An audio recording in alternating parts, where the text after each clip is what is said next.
Bem-vindo, pessoal, novamente. Muito feliz de estar aqui com vocês para discutir esse livro maravilhoso. Esse livro, assim, que ele é um divisor de água de muita gente, né? Tanto que é um clássico. Ele ensina a gente a ter novos hábitos e alterar os antigos. Então, ele é fundamental, porque, assim, ele traz muito autoconhecimento. Muita coisa a gente não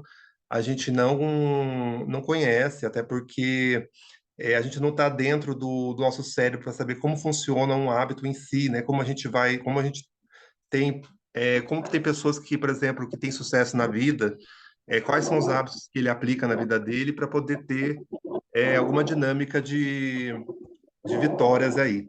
Então, por exemplo, os hábitos eles determinam quando a gente faz uma academia, quando a gente faz alguma coisa que nos favoreça, mas também tem muitos hábitos que nos prejudicam, né, que você já deve conhecer, que é fumar, que é jogar, né? Então tem alguns hábitos que a gente faz que acabam sendo disfuncionais. Deixa eu tirar o áudio de alguém aqui, para a gente é, conseguir ter um entendimento melhor. Aí. Então nós vamos começar. Sejam bem-vindos novamente. Então, deixa eu começar nos nossos slides aqui. Vocês estão me vendo? Vou interromper o compartilhamento só para vocês me verem. Estou aqui na minha casa, na minha simples residência. E vamos que vamos. Boa noite, Nicélia. Admite o Leonardo. Compartilhar a tela com vocês. Os slides. Então, vamos começar do começo.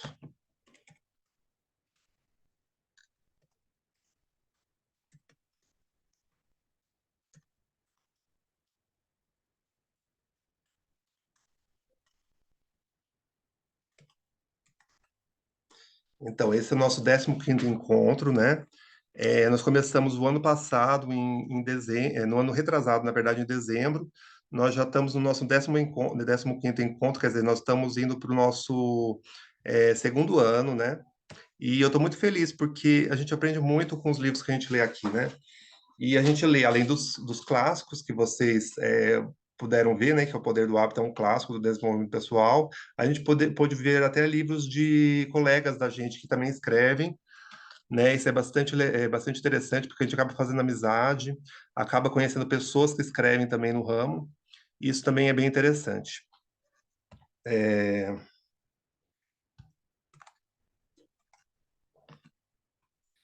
Eu vou apresentar para vocês o autor do livro, do Poder do Hábito, que é o Charles Duhigg, né? Ele é um jornalista, né? Também formado em história, mas que acabou fazendo administração em Harvard. Quer dizer, ele tem um currículo muito bom, né? E além dele ser jornalista, tudo, ele ainda é escritor, né? Escritor e ganhou ainda o prêmio Pulitzer em 2013, trabalhando como repórter no New York Times. Esse livro dele que nós vamos ver hoje é um livro que explora a natureza dos hábitos e como eles podem ser mudados para melhorar a nossa vida, tanto pessoal quanto profissional.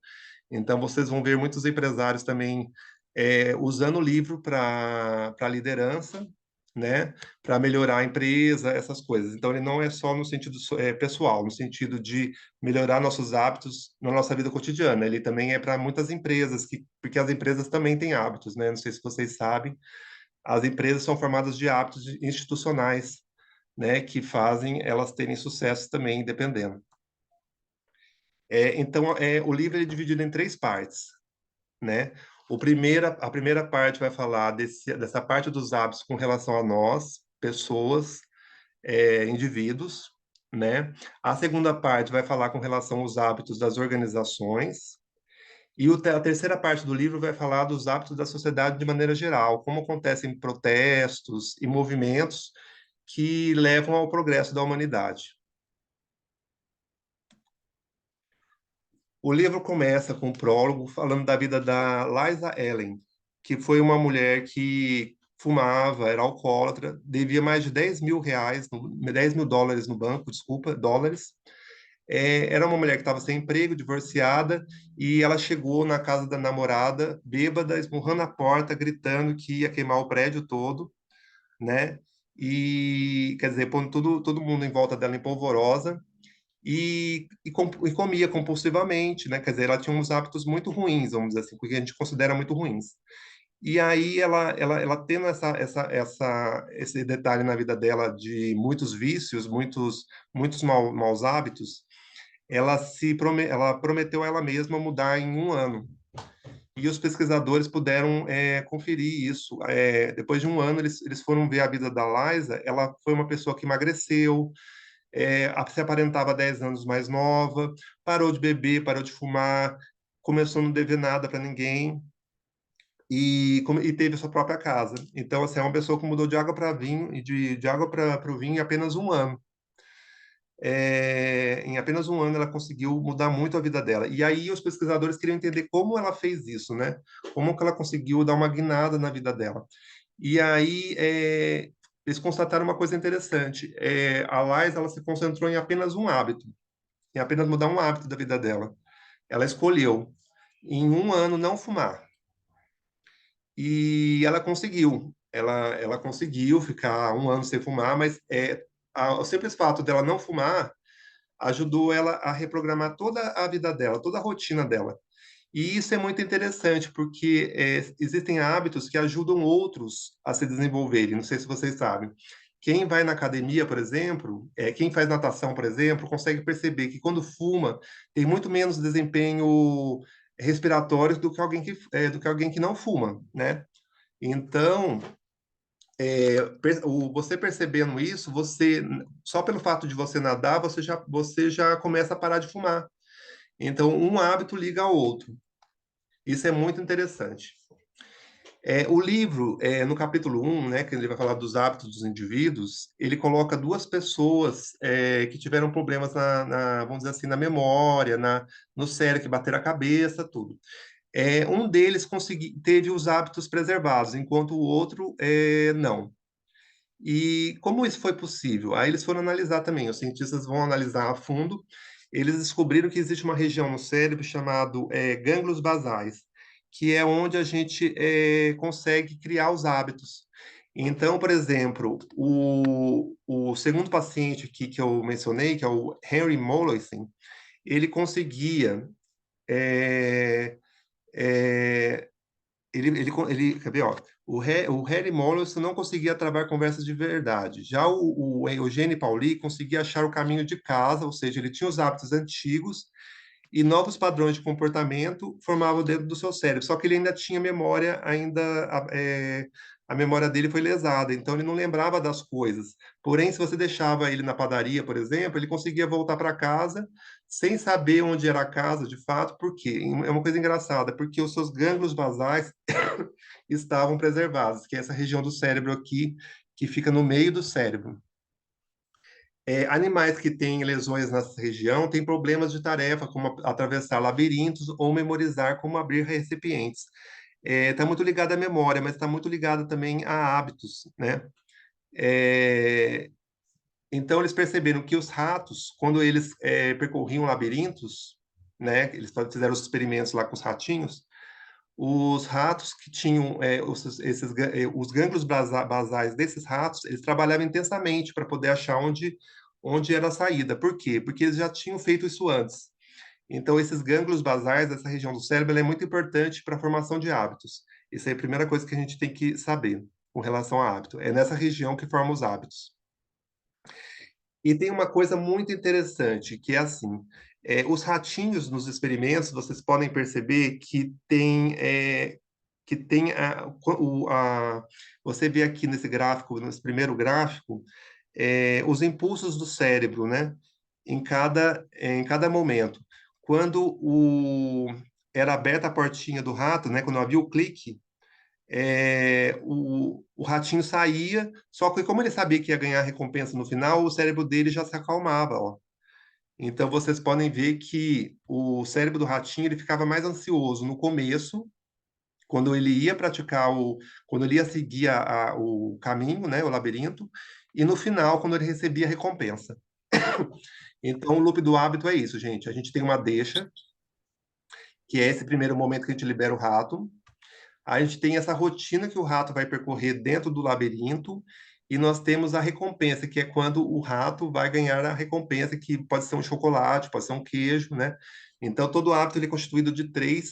No caso, a gente está falando de um rato para encontrar um chocolate no labirinto. Porém, esse loop do hábito ele é encontrado em todos os animais existentes. É sempre assim: existe uma deixa, existe uma rotina que aí ele vai fazer com essa deixa, e aí ele vai ter uma recompensa. Com isso, ele vai sempre saber, o cérebro dele vai decorar, ele forma um loop. Então ele sabe que quando ele vai percorrer o labirinto, ele vai ganhar o chocolate.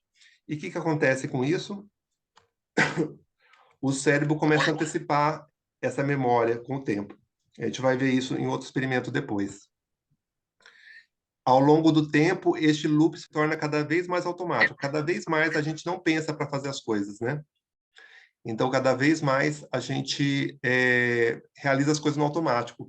Os hábitos, eles são importantes. Eu digo isso porque, assim, tem coisas que a gente faz que sem os hábitos a gente não faria. Por exemplo, escovar os dentes.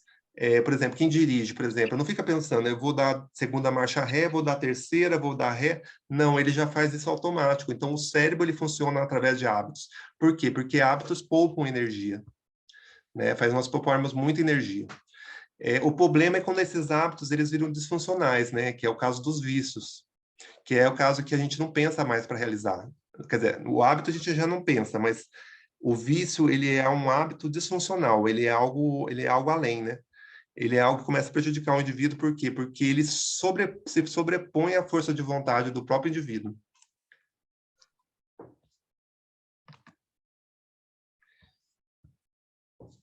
E é possível escolher inconscientemente, sem ter nenhuma lembrança da lição ou da tomada de decisão. É o que eu falei para vocês. Tem hábitos que estão tão enraizados que a pessoa faz inconscientemente. Vocês sabiam disso?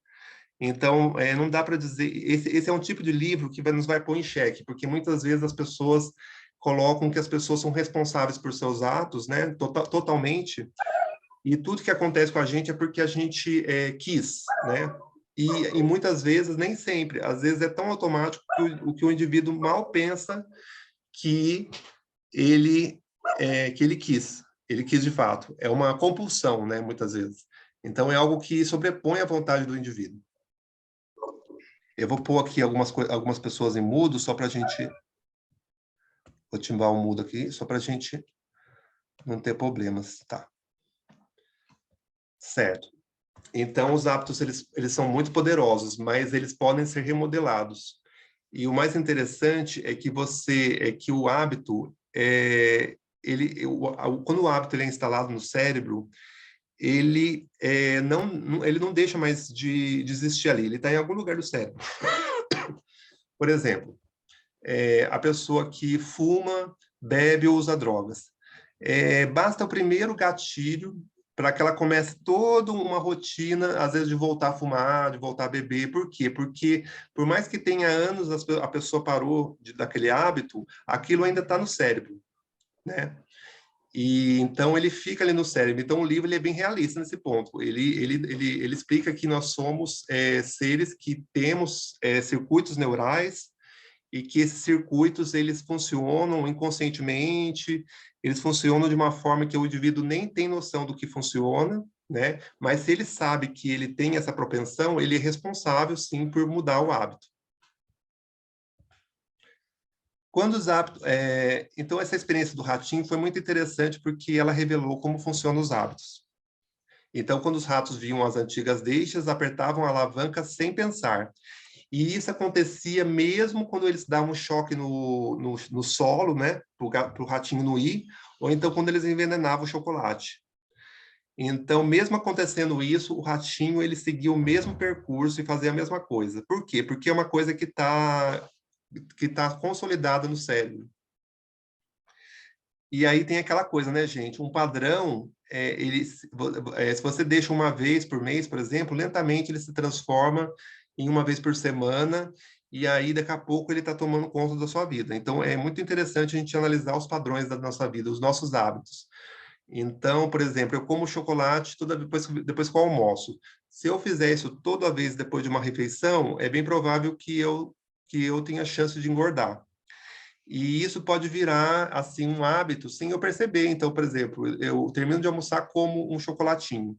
Eu faço isso uma vez por semana. Se eu começar a fazer isso 2 vezes por semana, eu acostumo. Daqui a pouco, se eu estiver fazendo todo do almoço, eu estiver comendo, é a mesma coisa. Então, qual seria a alternativa para isso? A alternativa seria, eu já tenho esse hábito.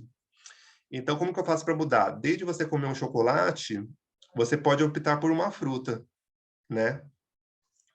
E então, o hábito ele sempre vai estar lá com você.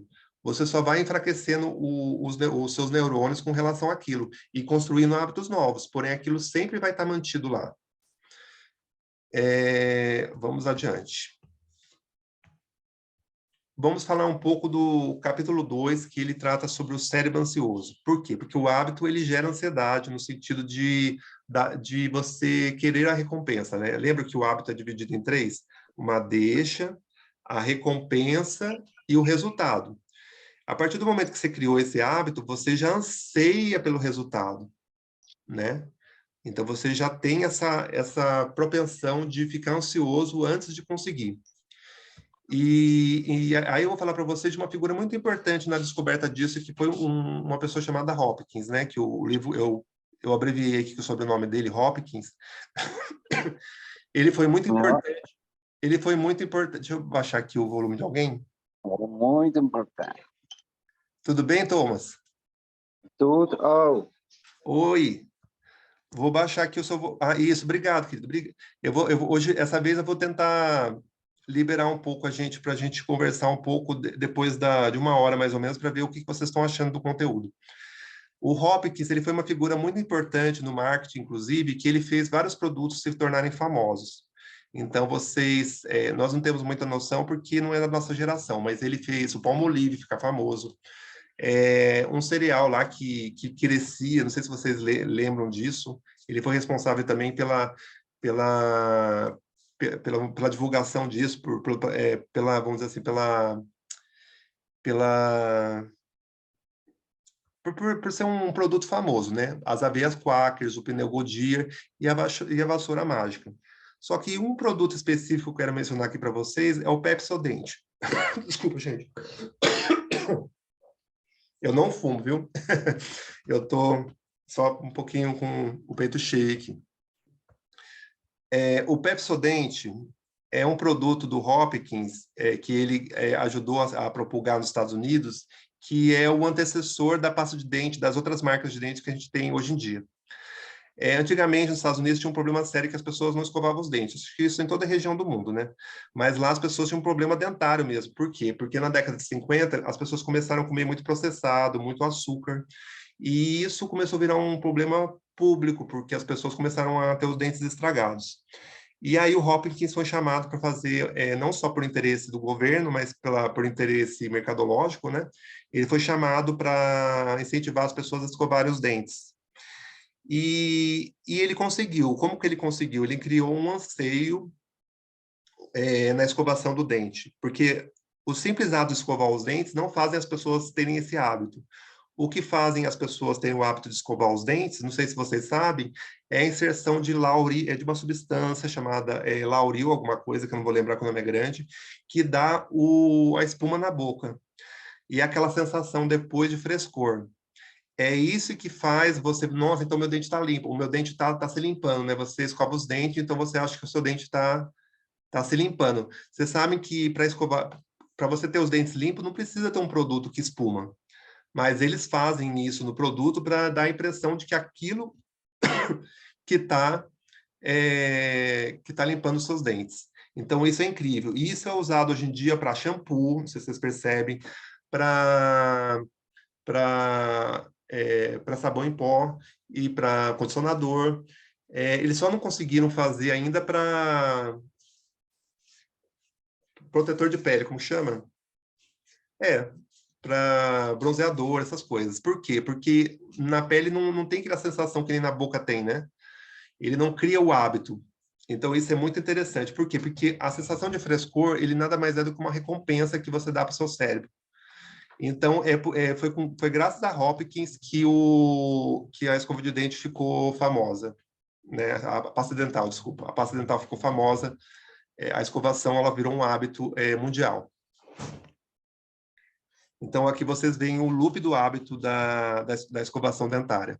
Você tem uma deixa, que é o seu dente sujo, aí você escova e sente uma película no seu dente, que seus dentes estão tão bons, tão brancos, bonitos. Esse é o loop do hábito. E ele é muito estudado em marketing, viu, pessoal? Ah, não está conseguindo ouvir? Ô, Evandro, só você que não está conseguindo ouvir ou mais alguém não está conseguindo? Todos estão conseguindo ouvir? Aqui está ok. Tá ok, legal. Oi, Evandro, então acho que deve ser o seu computador. Outras pessoas estão conseguindo. Eu vou até digitar para você aqui, porque as pessoas estão conseguindo ouvir.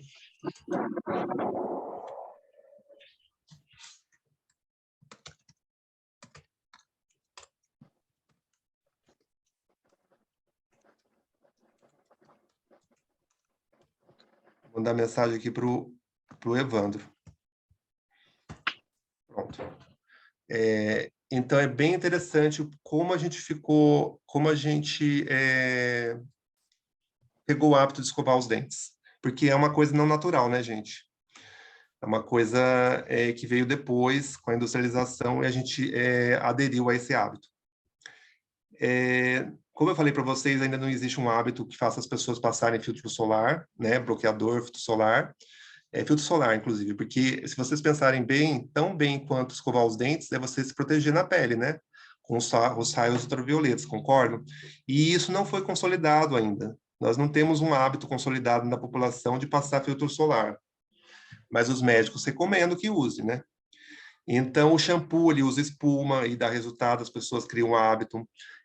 No sabão em pó, quando as pessoas vão lavar as coisas, vão lavar as roupas, também criam um hábito. Então, o interessante é a gente descobrir como criar um anseio para tornar mais fácil um hábito se consolidar. Então, os cientistas, os químicos, né, eles estudam muito para poder vender produtos, né, através dos hábitos, né, fazer com que as pessoas se adiram fazer com que as pessoas acabam aderindo a novos hábitos. Um outro exemplo foi um produto chamado Febreze, que vocês não devem conhecer, claro, porque é de décadas anteriores. Esse é um produto que tira cheiro de cigarro da roupa, tira cheiro de gato da casa, e ele não fez muito sucesso. Por que que ele não fez sucesso? Porque ele também não dava uma recompensa. O que descobriram? Descobriram que quem fuma não sente o cheiro. Quando ele fuma muito, ele não sente o cheiro de cigarro, acaba não sentindo o cheiro de cigarro. E que tem muitos gatos em casa também. As pessoas que fumam e têm gatos em casa ou outros animais não conseguem não sentir o cheiro, não conseguem sentir o cheiro, né? Porque estão tão acostumados que não percebem. Então acaba não tendo a recompensa que seria a eliminação do cheiro. Então, o que eles fizeram para o produto ser um sucesso? Porque antes foi um fracasso. Eles não conseguiram fazer com que a população aderisse. Eles colocaram o produto como um perfumador final. Então, assim, a pessoa limpava a casa, né? Lá tudo. Claro, saiu, passava o produto, saiu o cheiro de gato, o cheiro de odor, de qualquer coisa. E aí o próprio produto já dava um cheiro bom, um cheiro gostoso. E isso já era recompensa. Então, aqui vocês podem ver o loop do hábito desse produto, que fez sucesso e deu origem a todos os produtos de bom ar, essas coisas que nós temos, é tudo origem desse produto Febreze. Ele criou um hábito através da recompensa, que é o ar cheiroso. O simples ato de não ter cheiro não cria recompensa nas pessoas. Deixa eu tirar só o áudio de alguém aqui. Vocês estão gostando?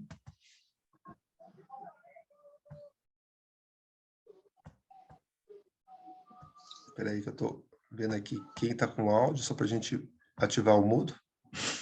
Pronto. Fizeram uma experiência com um macaco chamado Júlio. como que era esse experimento? Ele ficava na frente de um computador e aí era apresentado algumas coisas na tela lá. Ele vendo isso, se ele puxasse a alavanca, ele recebia um suco. Então, eles analisaram, se você ver aqui no primeiro gráfico, vocês conseguem ver como funciona o cérebro do Júlio, do macaco Júlio. Ele vê aqui a forma na tela, ele puxa a alavanca, ele recebe o suco, aí ele tem uma subida uma subida da atividade cerebral. Por quê? Porque ele ganhou a recompensa. O que eles começaram a reparar? Que quando o Júlio criou esse hábito, ele já antecipava essa impressão de recompensa. Está vendo no próximo gráfico? Com o tempo, o Júlio começou a antecipar a recompensa. Então, ele via as formas na tela e aí ele já ganhei recompensa. Nem puxou a alavanca, ele já imaginava que puxava, que já ganhava uma recompensa. Então, o que os pesquisadores perceberam? Perceberam que acontece a mesma coisa com a gente, com hábitos. Então, esse anseio que a gente tem, vou fazer isso para ganhar aquilo, a gente faz uma ligação muito rápida cerebral, e a gente nem se dá conta de que a gente está ansiando e está trazendo ao presente coisa que é do futuro, vamos dizer assim. A recompensa vem depois que puxar a alavanca, e não ao contrário, mas o nosso cérebro antecipa. É muito interessante como o nosso cérebro funciona, né? E aí, o que fizeram? Começaram a alterar o experimento. Mesmo os macacos terem esse hábito, começaram a alterar o experimento. Então, o que acontecia? O suco não vinha mais, ou então vinha, mas vinha então aguado pela metade. E aí, o que aconteceu com o macaco? O macaco começou a ficar bravo, né? Porque aí ele via a deixa. Ele esperava pelo resultado. Ele puxava a alavanca e não vinha. Quer dizer, ele se frustrava. Então, começaram a perceber que o macaco começava a sentir raiva e depressão, né? Será que na nossa vida a gente também não tem acontecido isso com a gente, com alguns hábitos que a gente fica tão esperançoso, a gente acha que vai acontecer, a gente fica muito, como posso dizer, na expectativa, né? E a gente não vira um macaco. Júlio, por exemplo, a gente fica com raiva, com depressão, porque as coisas não vêm para a gente. Então, é uma coisa para a gente se questionar. Frustração, exatamente. A gente não é muito diferente de animal, não. A gente é apenas um pouco mais consciente, né? Mas muita coisa a gente faz inconscientemente, né?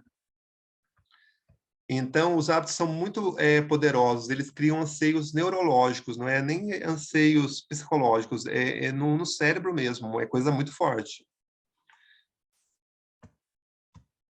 Então, vocês veem aqui... acho que eu voltei muito, peraí. Vocês podem ver aqui que o macaco Júlio, ele tem um anseio pela recompensa que é o suco. E é a mesma coisa com a gente, ó. Aqui do lado direito vocês vê uma pessoa feliz por ter fumado, tá vendo? E aqui embaixo uma pessoa feliz por ter acessado o e-mail. É o mesmo circuito. Então aqui nós temos a pessoa que fuma, ela anseia pela dose de nicotina, porque essa é a recompensa. Por quê? Porque pode ser que deixa ela, vamos dizer assim, relaxada, né? E tanto que, assim, uma das alternativas para pessoas que fumam é praticar atividades relaxantes. Por quê? Porque vai dar a mesma recompensa. Lembra que a gente falou que esse sistema de 3 etapas, ele é igual para todo hábito, né? Você só vai mudar a rotina. Então, você tem que ter a deixa e a recompensa acaba sendo igual. Se você puder evitar a deixa, melhor. Mas a gente sabe como que é difícil evitar, por exemplo, ver alguém fumando, por exemplo, antigamente era normal, né? Você ter alguém que fumasse no filme, né? E aí a pessoa que fuma vai sentir vontade, né? Então, essa é o que chama de deixa, é o que chama de gatilho também, recebe esse nome. Não é fissura, gente. Fissura é o anseio pela nicotina. Isso é a fissura. Tem pessoa que confunde a deixa com a fissura. São coisas diferentes. A deixa é o gatilho, é aquilo que dá o impulso para a pessoa ansiar pela nicotina. E aí sim, se ela não receber, ela tem a fissura porque ela quer, né?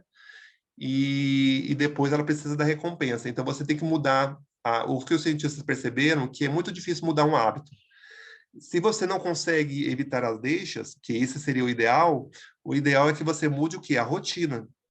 Então, por isso que no lugar da rotina, os médicos colocam que a pessoa cole adesivo nas costas que solte algumas substâncias, né? Diferentes da nicotina. Tem Tem pessoas que meditam, tem pessoas que vão dar uma andada, vão tomar um banho, são coisas, são alternativas, né? E aí, com o tempo, quem sabe esse hábito se enfraquece, mas ele sempre vai estar no seu cérebro. Tanto que se você reforçar de novo, tipo, você passar 10 anos sem fumar, e você fuma, o seu cérebro ele tem uma memória, né? Por mais que ínfima que seja.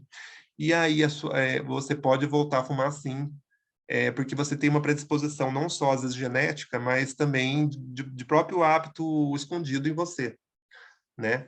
É intrigante saber isso e é importante a gente saber essas coisas, porque a gente entende como a gente funciona e a gente fica preparado para isso, né? Vamos ver o que a Vanessa falou aqui. Nós somos animais que assumem ou se auto-intitulam racionais. Concordo.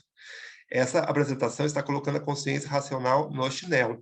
O livro ele é totalmente, ele mostra que tem muitos fatores, como genéticos, psicológicos, tem traumas, tem, vamos dizer assim, estresse que faz você criar, inclusive entrar no vício novamente. Às vezes a pessoa saiu do vício, ela entra novamente porque ela se estressa, ela se passa por uma situação difícil, e aí ela vê no cigarro, na bebida, na droga, uma fuga para ela poder encarar os problemas novos que chegaram, né?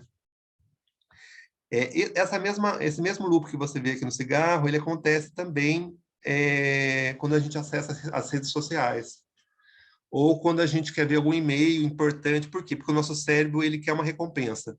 Então ele fica imaginando, o que será que apitou ali? Será que é uma proposta de emprego? Muitas vezes não é, né? Será que aquela pessoa que eu imagino que precisa falar comigo e veio falar e me mandou uma mensagem? Então o nosso cérebro ele fica criando hipóteses, né? E nem sempre aquela mensagem é alguma mensagem importante. Então, o que eu recomendo? Vocês sempre, assim, acessarem, né? Tipo, assim, uma vez a cada turno, vamos dizer assim, de manhã, não fica acessando mais, porque você vai ter acesso à tarde, depois do almoço, por exemplo. Então, você vai ter essa recompensa, você só vai esperar um pouquinho mais. Então, acho que isso faz parte, a gente trabalhar isso, né? Vamos ver mais alguma coisa aqui, gente.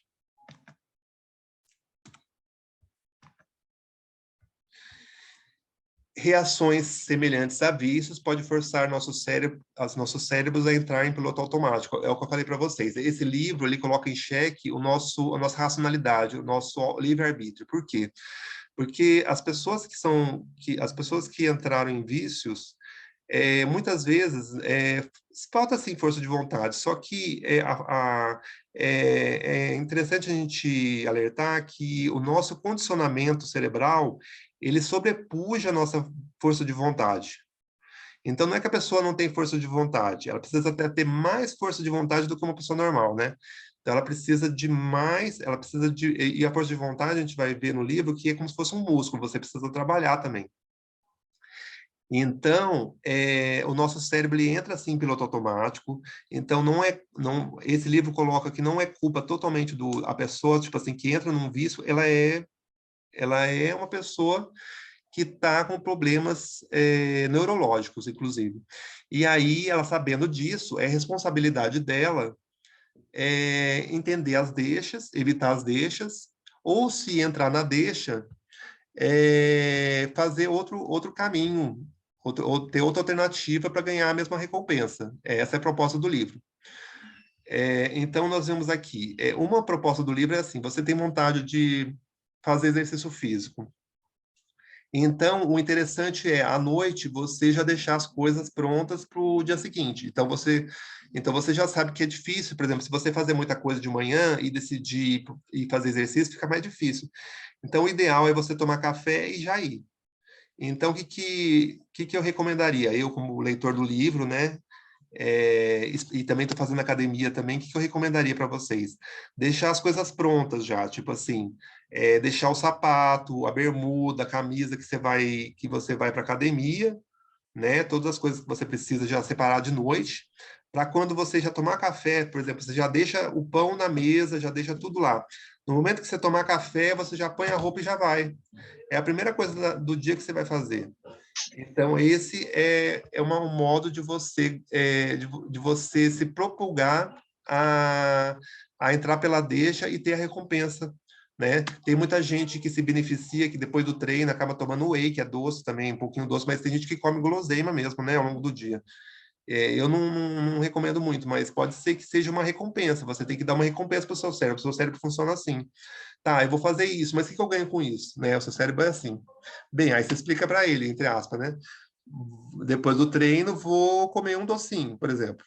Bem, o tanto que você já treinou, um docinho não é nada, né? Então, assim, você vai negociando, vamos dizer assim, negociando para o seu bem, né? O capítulo 3 fala sobre a regra de ouro que nós vamos ver neste capítulo. Ele começa mostrando uma pessoa chamada Dang, que foi o treinador dos Buccaneers. É uma linguagem que a gente não conhece porque é do futebol americano lá dos Estados Unidos. Ele deu esse exemplo para explicar como esse time estava muito ruim por causa dos hábitos. E aí, o que o Dang fez, esse treinador que foi chamado? Ele sabia que não podia que é muito difícil mudar nos hábitos. Então, o que ele acabou fazendo? Ele acabou adotando um novo comportamento dentro do hábito. Então, tem a deixa e a recompensa.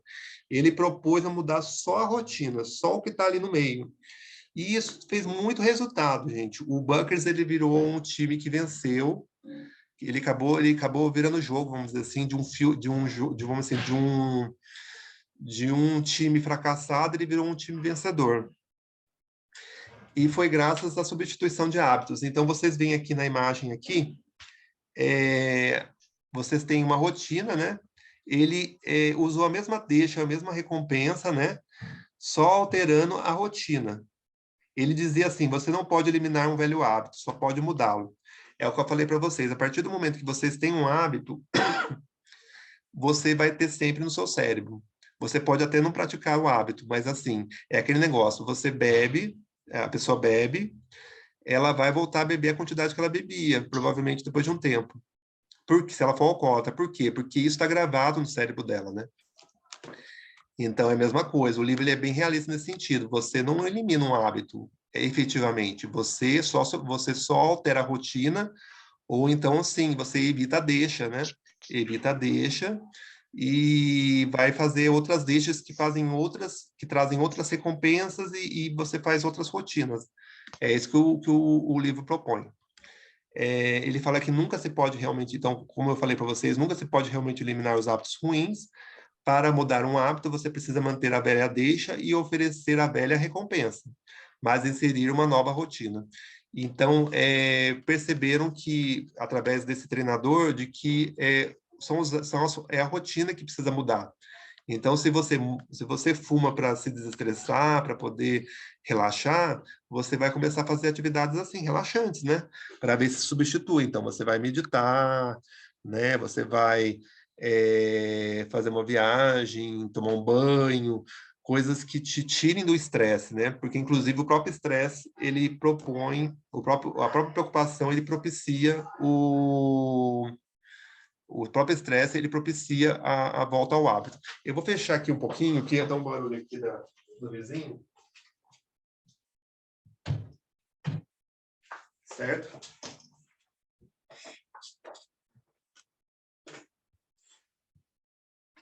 E aí o Dunk ele conseguiu transformar o Bucks num dos times mais vitoriosos da liga do futebol americano, Football League. Essa foi uma recompensa do time, né, de ter mudado a rotina. Ele usou a mesma deixa, a mesma recompensa e conseguiu estruturar o time para criar hábitos melhores. Agora eu vou falar um pouco da história do Bill Wilson, que foi o fundador dos Alcoólicos Anônimos, né? Ele tinha 39 anos quando ele decidiu que jamais tomaria outro gole de álcool. Para isso, ele também fundou, construiu e disseminou os Alcoólicos Anônimos. Os Alcoólicos Anônimos não funcionam para todo mundo. Porém, tem muitas pessoas que se identificam com os métodos dos Alcoólicos Anônimos, né? Porque ele trabalha com hábitos. Então, ao invés da pessoa beber, eu não sei se vocês sabem, os Alcoólicos Anônimos têm isso. Eles têm quando a pessoa entra nos Alcoólicos Anônimos, eles têm 90 dias para poder visitar todo dia os Alcoólicos Anônimos em reuniões. Então, se ele ia beber, ele já tem que mudar a rotina dele. Então, ele tem uma deixa. Qual é a deixa? Muitas vezes não é beber, viu, gente? Às vezes o beber é só um título que a gente dá. Às vezes é socializar, às vezes é relaxar, às vezes, não sei se vocês sabem, o álcool, ele libera as censuras, né? Ele propicia que se fale. Então, a gente tem que prestar atenção nesses detalhes. Muitas vezes é falta disso, né? E aí os Alcoólicos Anônimos, por que os Alcoólicos Anônimos fez sucesso? Porque ele faz uma alternativa à socialização. Ele permite que as pessoas contem seus problemas, né? Então você tem um período lá de 90 dias que a pessoa precisa frequentar, e aí ela, desde bebê, ela acaba encontrando novas pessoas, acaba conversando sobre suas coisas, né? Então ela substitui. O hábito ele só mudou de beber, sair para ir no bar e beber e voltar bêbado, voltar, vamos dizer assim, anestesiado. Ele só muda para ir num encontro dos Alcoólicos Anônimos, contar os problemas e sentir que está sendo ajudado ali por outros colegas. Então é isso que acontece. O hábito em si ele continua. Você só muda a rotina. E aí o sucesso dos Alcoólicos Anônimos foi tão grande que ele começou a ser usado em diversos outros tratamentos. Então, ele começou a ser usado em alimentação compulsiva, vícios em jogos, sexo, em outras drogas, em disposofobia, que é a acumulação compulsiva, que é um tipo de vício também, não sei se você sabe, de acumular coisas. Ajudou também no não os Alcoólicos Anônimos, né? Os sistemas parecidos com esses começaram a ajudar outras pessoas, inclusive, assim, tabagismo. Então, assim, se você tem problema com cigarro, também encontre pessoas que já venceram o cigarro para você contar suas experiências, para trocar um pouco de experiências, né? Vícios em videogames, hoje em dia é muito comum, né? Eu mesmo conheço gente viciada em videogame, dependência emocional e dezenas de outros comportamentos destrutivos. Né? Então, os Alcoólicos Anônimos virou um modelo para todas essas compulsões, vamos dizer assim. Como eu falei para vocês, o alcoolismo ele não é só um hábito, ele é um vício físico, né? E às vezes com raízes não só genéticas, mas psicológicas, neurológicas. Então, precisa e por isso que os Alcoólicos Anônimos são criticados muitas vezes por psiquiatras, porque eles não vão no cerne da questão, que é no sentido de dar um medicamento para a pessoa, não trata o alcoolismo como, vamos dizer assim, algo a ser tratado, assim, de fato, né? Ele apenas dá caminhos para a pessoa, é uma coisa mais psicológica, né? Ele dá um apoio comunitário, ele trabalha muito com a questão da fé, a gente vai ver como que é importante a fé. Deixa eu admitir mais algumas pessoas aqui. Então, descobrindo que os Alcoólicos Anônimos são uma máquina gigante de mudar loops de hábitos, né? E aí foi descoberto que quase todo hábito pode ser mudado, né? A não ser que seja muito forte mesmo, aí a pessoa está entregue a Deus, mas assim, existe situações que o hábito pode ser mudado com a força de vontade da pessoa, sim, né? Trabalhando questões comunitárias, questão de fé, e tudo mais.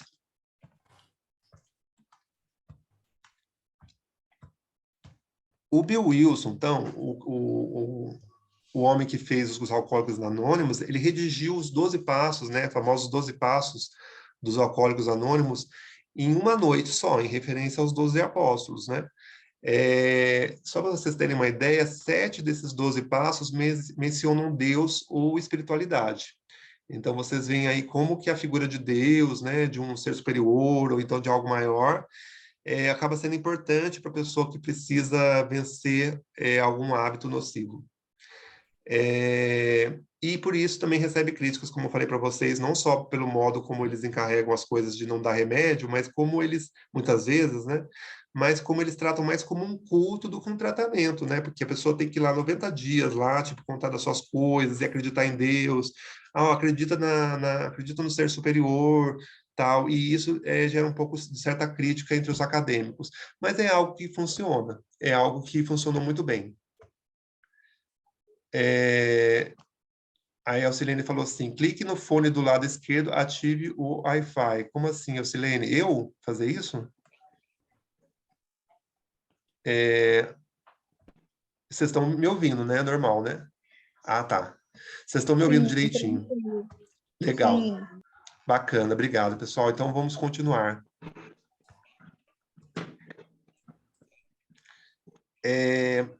Então, mantenha a deixa. Olha a dica aqui, ó, gente. Ó, mantenha a deixa, ofereça a mesma recompensa e insira uma nova rotina. Assim como aquele time conseguiu mudar a rotina e se transformar num time vencedor, assim como os alcoólicos anônimos conseguiram transformar vidas, mudando o comportamento de ir num bar para ir num encontro, né, para contar dos seus problemas.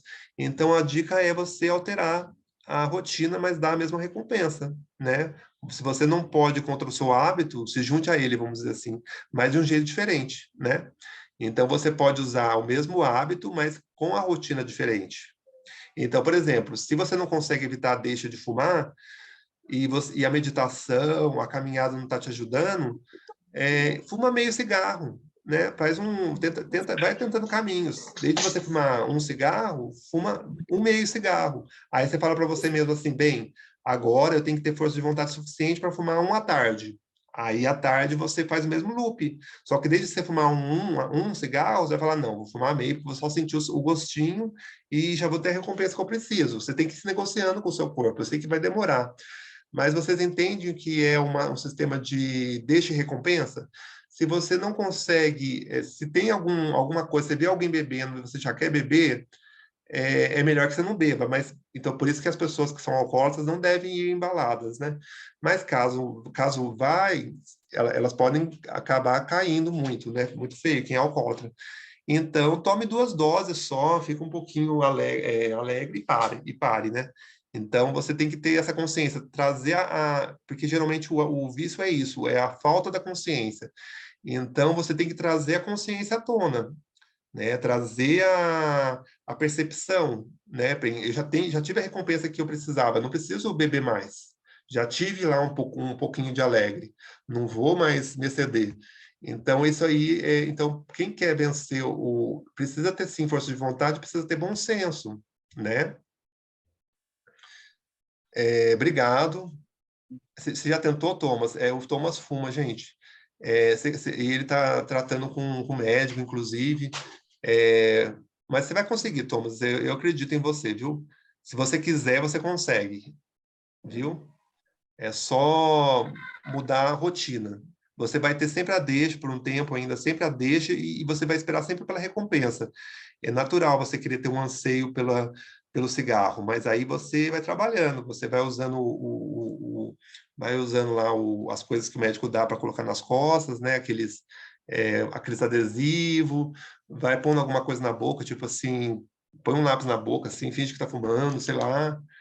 É, Faz isso, e com o tempo você vai melhorando. Então você fala assim, já fumei de manhã, não preciso fumar mais. Você que tem que determinar para você mesmo, né? Você vai sentir vontade de fumar de novo? Vai. Mas fuma à tarde, não vai fumar de novo de manhã, né? Aí quando você voltar a fumar à tarde, toma com café, um cafezinho. Diz que um cafezinho à tarde diz que ele inibe a vontade de fumar à tarde. Eu vi que tem uma pesquisa falando sobre isso.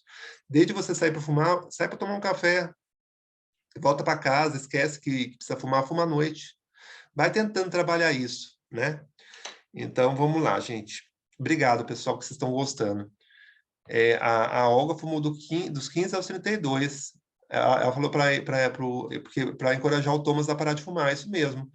Ele vai conseguir, sim. Minha mãe fumava, meu pai fumou por um bom tempo também. Eu conheço muita gente que fumava e parou. Então, é possível. É só questão de se trabalhar, né? Porque o que acontece com vícios? Por ser uma compulsão, muitas vezes, o vício é uma compulsão, você não pensa, você simplesmente já pega o maço aqui, já tira e fuma. Esse que é o problema, você não pensa. Então, o que você vai fazer? Você vai pensar. Então, antes de você agir, você vai pensar, bem, eu tenho um vício de fumar.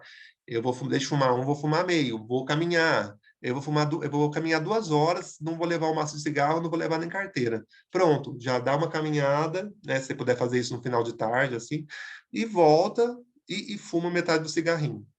Vai se compensando, né? E vai fazendo isso gradualmente. E a força de vontade é um músculo, lembrar isso que o livro coloca.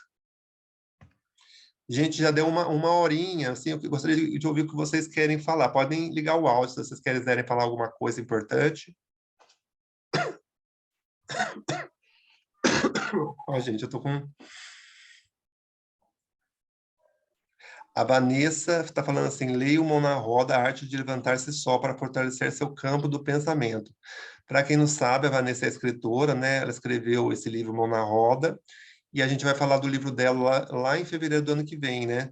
Eu já marquei com ela dela falar com a gente, porque a gente sempre dá espaço também para as pessoas, para pessoas no grupo que às vezes escrevem também sobre o tema, para falar sobre o livro que escreveu no campo do desenvolvimento pessoal, né? Alguém Posso falou, complementar uma coisa, Du? claro, quem está falando é o... É Leonardo. Oi, Leonardo, claro, É tudo jóia? tudo jóia.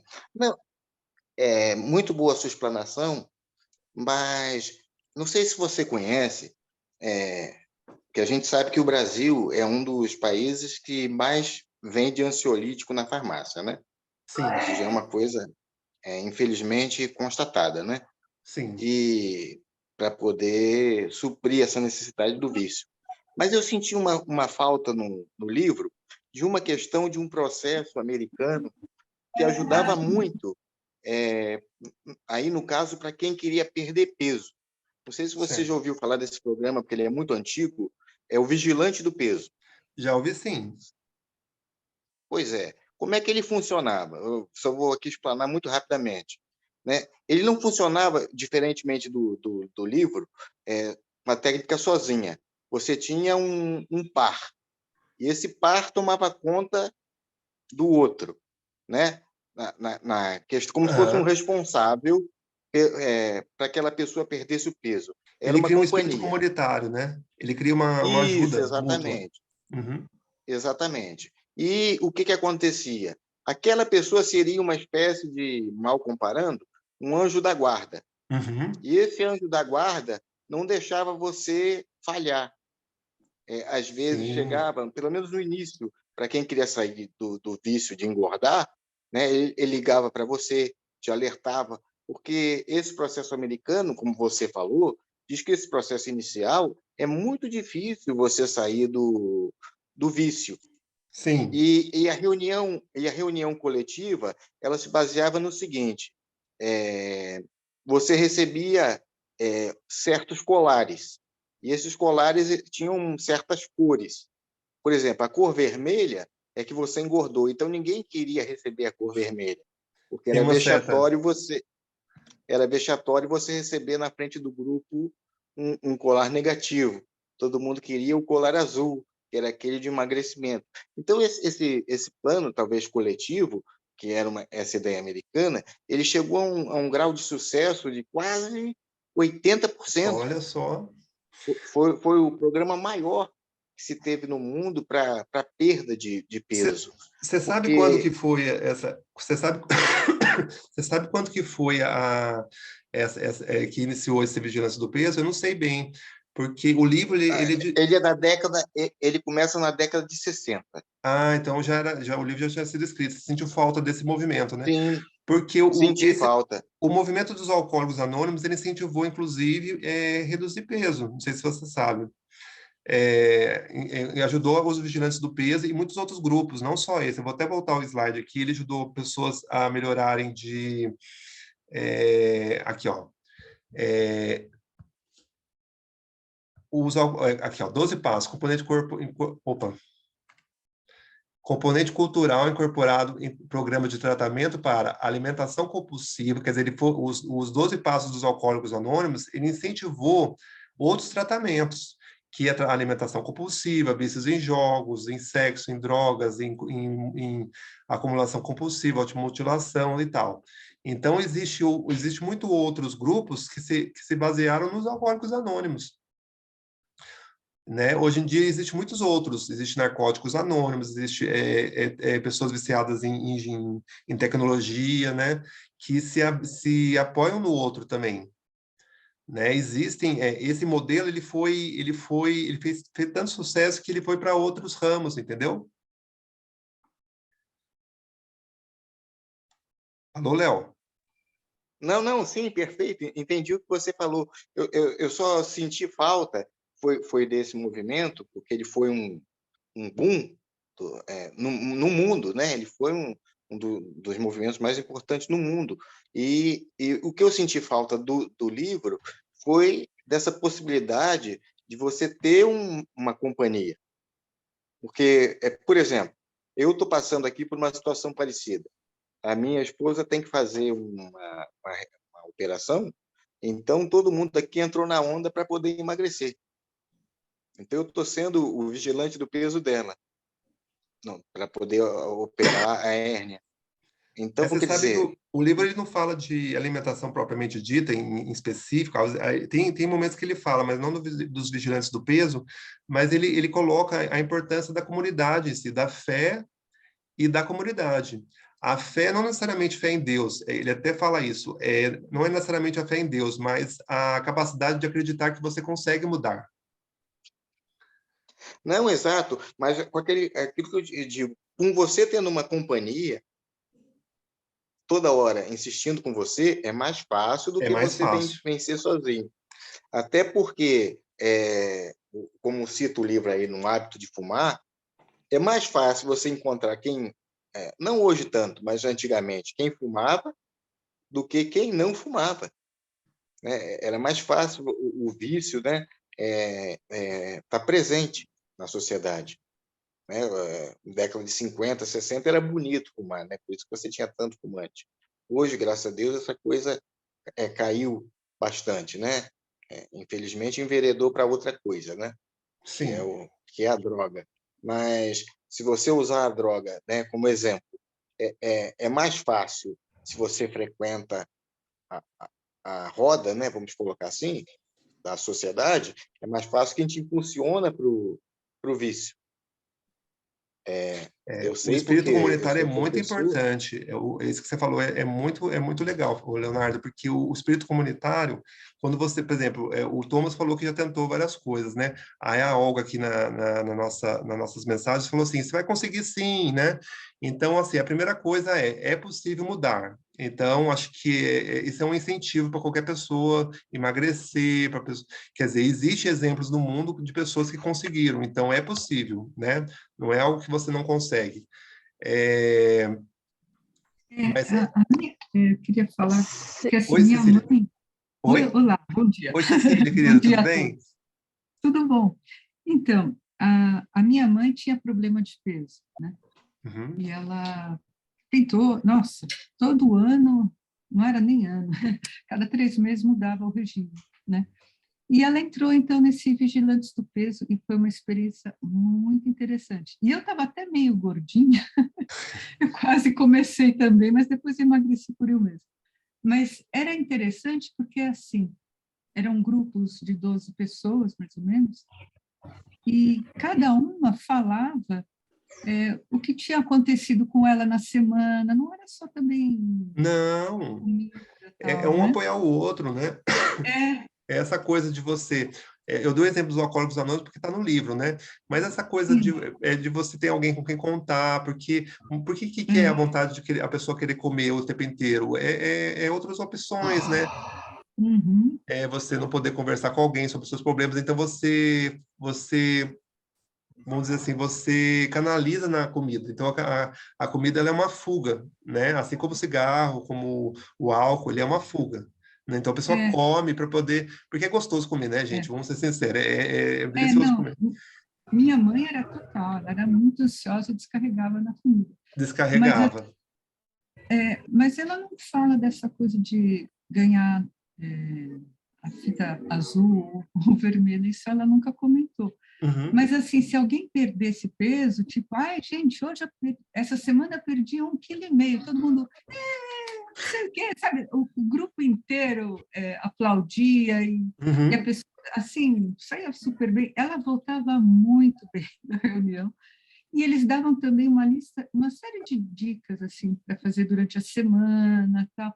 Nossa, um grupo fantástico, aconselho muito, Que sabe? legal, Cecília. É bom saber também que é um grupo bom, assim como os Alcoólicos Anônimos ajudam muita gente, então esse grupo vocês recomendam também. O Thomas disse que quer ganhar peso, ele quer o contrário. Ele tá magrinho, ele falou que quer ganhar peso. Mas eu acredito que depois que ele parar de fumar, ele vai ganhar peso, né? Ah, ganho. Eu Né? também fumava. Eu fumava, mas eu tentei vários, fumei quase 20 anos. Mas eu tentei acupuntura, melhorou muito bem, né? Mas não terminou total. parei uma vez, depois voltei, mas o meu único jeito de parar foi muito legal. Porque, assim, eu parei 3 vezes, né? Nas vezes que eu parei, depois eu comia tudo quanto era bala, e não sei o que, ficava agitada. Você sempre fica com aquela coisa de tá faltando, né? Mas daí, na terceira vez, foi com Deus que eu falei. Com Deus, exatamente. É, É uma das coisas que está, inclusive, embaixo do slide aqui, ó, que eu vou ler para vocês. Para alguns hábitos, no entanto, há outro ingrediente necessário, a fé. Tem a coisas que fé. você tem que entregar para Deus mesmo, falar assim, Deus, eu estou aqui, faça de mim a sua vontade, porque assim, é algo que parece, né, para quem está no vício, alguma coisa, ou está muito gordo, que parece que é uma coisa que foge dela, né? Como realmente É, o hábito é assim, é é. algo inercial. Porque eu Então, vivia constantemente, assim, no trabalho todo mundo fumava, quer dizer, era muito impossível parar, sabe? Todos os amigos sim, fumavam. Bom. Daí eu peguei e falei assim, ai Deus, eu preciso parar, chega, sim, acabou, né? E foi incrível, porque assim, em uma semana eu parei, mas assim, de um dia para o outro eu parei e não senti falta, foi a primeira vez, porque assim, mas nenhum sintoma de que tinha parado, né? Eu falei assim, gente, não estou acreditando. Não estou acreditando. Bom, não vou falar para ninguém, porque senão fica aquela coisa assim, depois eu volto, né? Daí não deu certo, né? Então eu deixei assim um mês sem ninguém saber, né? Mas o pessoal que fumava, porque no trabalho você tinha um lugar para fumar, né? Ué, a Cecília não vem mais aqui, ou então quando eu ia, eu só ficava conversando e tal, e tranquilo, meu. Assim, depois de um mês eu falei assim, gente, eu parei, sou livre para a vida toda, chega. Então, assim, para mim funcionou Deus, né? Agora, vai de cada um, mas foi muito sim. bom. Mas é muito interessante que você observou. A fé é uma das coisas que o livro coloca, e o espírito comunitário que o Leonardo colocou também para a gente, porque no sentido de um ajudar o outro, eu acho que isso é muito interessante. A gente tem um caso aqui de uma pessoa que o livro coloca, que é o Joe, que ele era alcoólatra, porém o amigo dele ensinou ele a usar cocaína, e ele cheirava, e aí ele sofreu um acidente, né? E bateram o carro bem no lado do carro onde ficava o filho dele. Ainda bem que estava sem o filho. E aí ele reparou aí foi nesse esse momento que ele reparou que só Deus podia fazer alguma coisa por ele, quer dizer, ele admitiu sua impotência e ele era agnóstico, né? E foi nesse momento que ele falou assim, foi a gota d'água, eu preciso de um poder supremo na minha vida, é algo necessário, não é algo assim, vamos dizer assim, eu creio porque, sei lá, tipo, você foi criado para crer, né? É algo assim, a pessoa necessita naquele momento de acreditar em alguma coisa maior que ele. Então, isso o ajudou. Então, nós temos exemplos de pessoas que tiveram, vamos dizer assim, a figura de Deus, a figura de alguém superior, como um alicerce para ele vencer um vício. Um vício, no caso dele, vários vícios, né? Ele é alcoólatra, cheirava cocaína, né? Então, ele tinha mais de um vício. Então, ele pediu para Deus para ajudá-lo e ajudou. Porque a história dele é assim: sem Ótimo. Deus, os novos hábitos nunca se fixam de verdade. Mas para quem é muito cético com relação a isso, fala assim: mas não é bem Deus. O livro ele deixa claro assim que a figura de Deus nos cria esperança. Então, não é tudo Deus, claro, Thomas, não é tudo Deus, mas Deus ele é uma figura, é mais da gente, na verdade, né? O livro coloca assim, quando você coloca a figura de Deus, você coloca como se houvesse uma esperança, alguém que está te olhando e tal, e não é Deus em si, mas mas é a capacidade de acreditar que as coisas vão melhorar. Então, por exemplo, esse parágrafo aqui que está no lado direito, acho que está bem resumido isso, ó. É o segundo parágrafo do lado direito. Na verdade, começa, né? Na verdade, você tem que acreditar em Deus,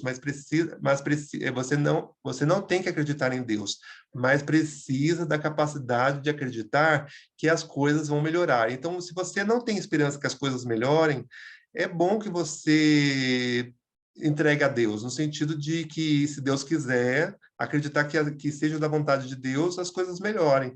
Então, eu acredito mais que é um artifício, né? Independentemente da crença da pessoa, se a pessoa é católica, evangélica ou budista, que seja, vamos dizer assim, que é uma ferramenta existencial, né? Para a pessoa lidar com os problemas. Concordou agora, né, Thomas? Legal. Isso aí é algo que o livro deixa bem claro, né? Até porque vamos deixar claro que tem agnósticos, às vezes, e ateus que vivem melhor, às vezes, sem muitos vícios, do que pessoas evangélicas, católicas, sei lá, religiosas, né? Independentemente da crença que escolheu. Por quê? Porque isso é muito pessoal, né? Depende muito da forma que a pessoa encara. Então, a fé, ela é um ingrediente, né? É um ingrediente. Opa, cadê? Opa, acho que eu pulei aqui. A fé, ela é, assim, um Só um ingrediente. adendozinho, ô Douglas, só Claro. um adendozinho. Quem quiser conhecer melhor a história desse time de beisebol, tem um filme que conta essa história do time de beisebol, Qual que é? desse técnico. Claro que o nome dele está mudado. É Desafiando os Gigantes. Ah, eu assisti esse aí. Então é baseado nele? Baseado nesse técnico de beisebol. Eu já assisti, mas não sabia que era baseado nele. É um técnico que não consegue nada, né? E ele Uhum. mudando o hábito, ele consegue as vitórias. Então, quem não viu, pode dar uma olhadinha. Tem no YouTube disponível. Legal pela dica, Leonardo. Obrigado, viu? Eu Filme já assisti. maravilhoso, viu? Oi? Esse filme é maravilhoso. Né? Eu também gostei também. Eu achei a pegada dele bem coach, né? Mas gostei. Aí ele dá uma certa esperança, né? Dá uma coisa de... Porque se eu lembro do enredo direitinho, ele leva os participantes a criarem hábitos melhores, né? Pelo que eu lembro, a vencer mesmo, né? A ter Então, acho que é legal esse negócio de comportamento. Acho que vale a pena assistir, sim. Muito legal. Então, vamos continuar aqui, pessoal. A mudança acontece entre outras pessoas, que nem o Leonardo Fonseca falou. Um dando apoio para o outro, muitas vezes, e isso acaba ajudando, né? Você tendo alguém com quem contar, esse negócio de ter um anjo, né? O Alcoólicos Anônimos trabalha com a figura do anjo. Essa pessoa que, quando você tiver quase querendo beber, você liga para essa pessoa vai te apoiar. Não, vamos na reunião hoje. Oi? Com licença, Douglas. Oi? Eu estava com a mão em pé aqui, achando que era para levantar a mão, aguardando a palavra.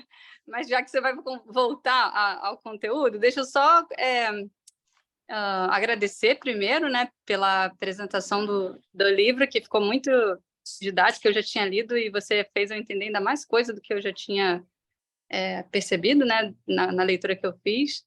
E sobre o que foi falado, né, tanto do observador, né, externo, da pessoa que falou sobre o observador externo, sobre a inclusão da fé nesse processo de mudança da rotina, Uhum.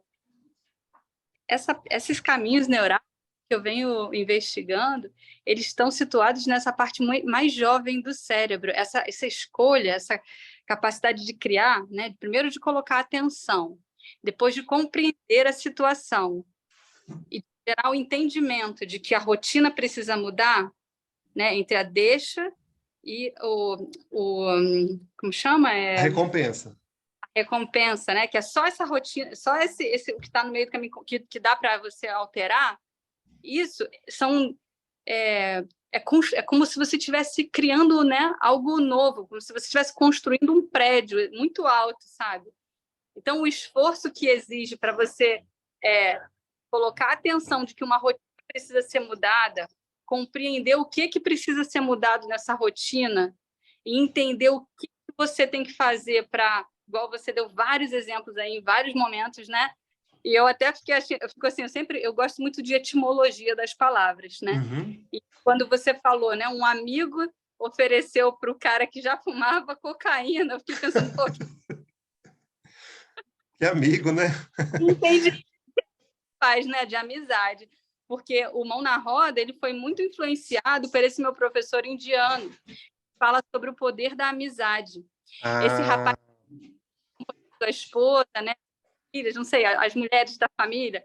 Pode Né, falando que eu estou ouvindo, vou só acender a luz. Pode falar. Tá, como esse observador externo, né, de chamar elas sobre ajudar elas a colocar realmente a atenção no que elas estão fazendo, porque esse experimento, né, do Thomas Young, se eu não me engano, da dupla fenda, e depois do Schrödinger, eu nunca sei pronunciar o nome dele, daquele que fala que o efeito do observador muda, né, o resultado do efeito onda-partícula, né, da luz. Isso daí é o que esse cara está sendo na vida dessas pessoas, que ele está influenciando com o poder da observação dele. Né? Às vezes elas estão pegar um doce para comer, mas elas estão vendo que ele está, né, acompanhando elas ali, elas vão pegar fruta, como você sugeriu, né? Vai dar um hábito destrutivo e vai trocar ele por um saudável. Então, assim, tudo que você falou foi muito professor, você, viu? Benza a Deus. Obrigado. Obrigado. Vamos ver o que a Valéria falou aqui também.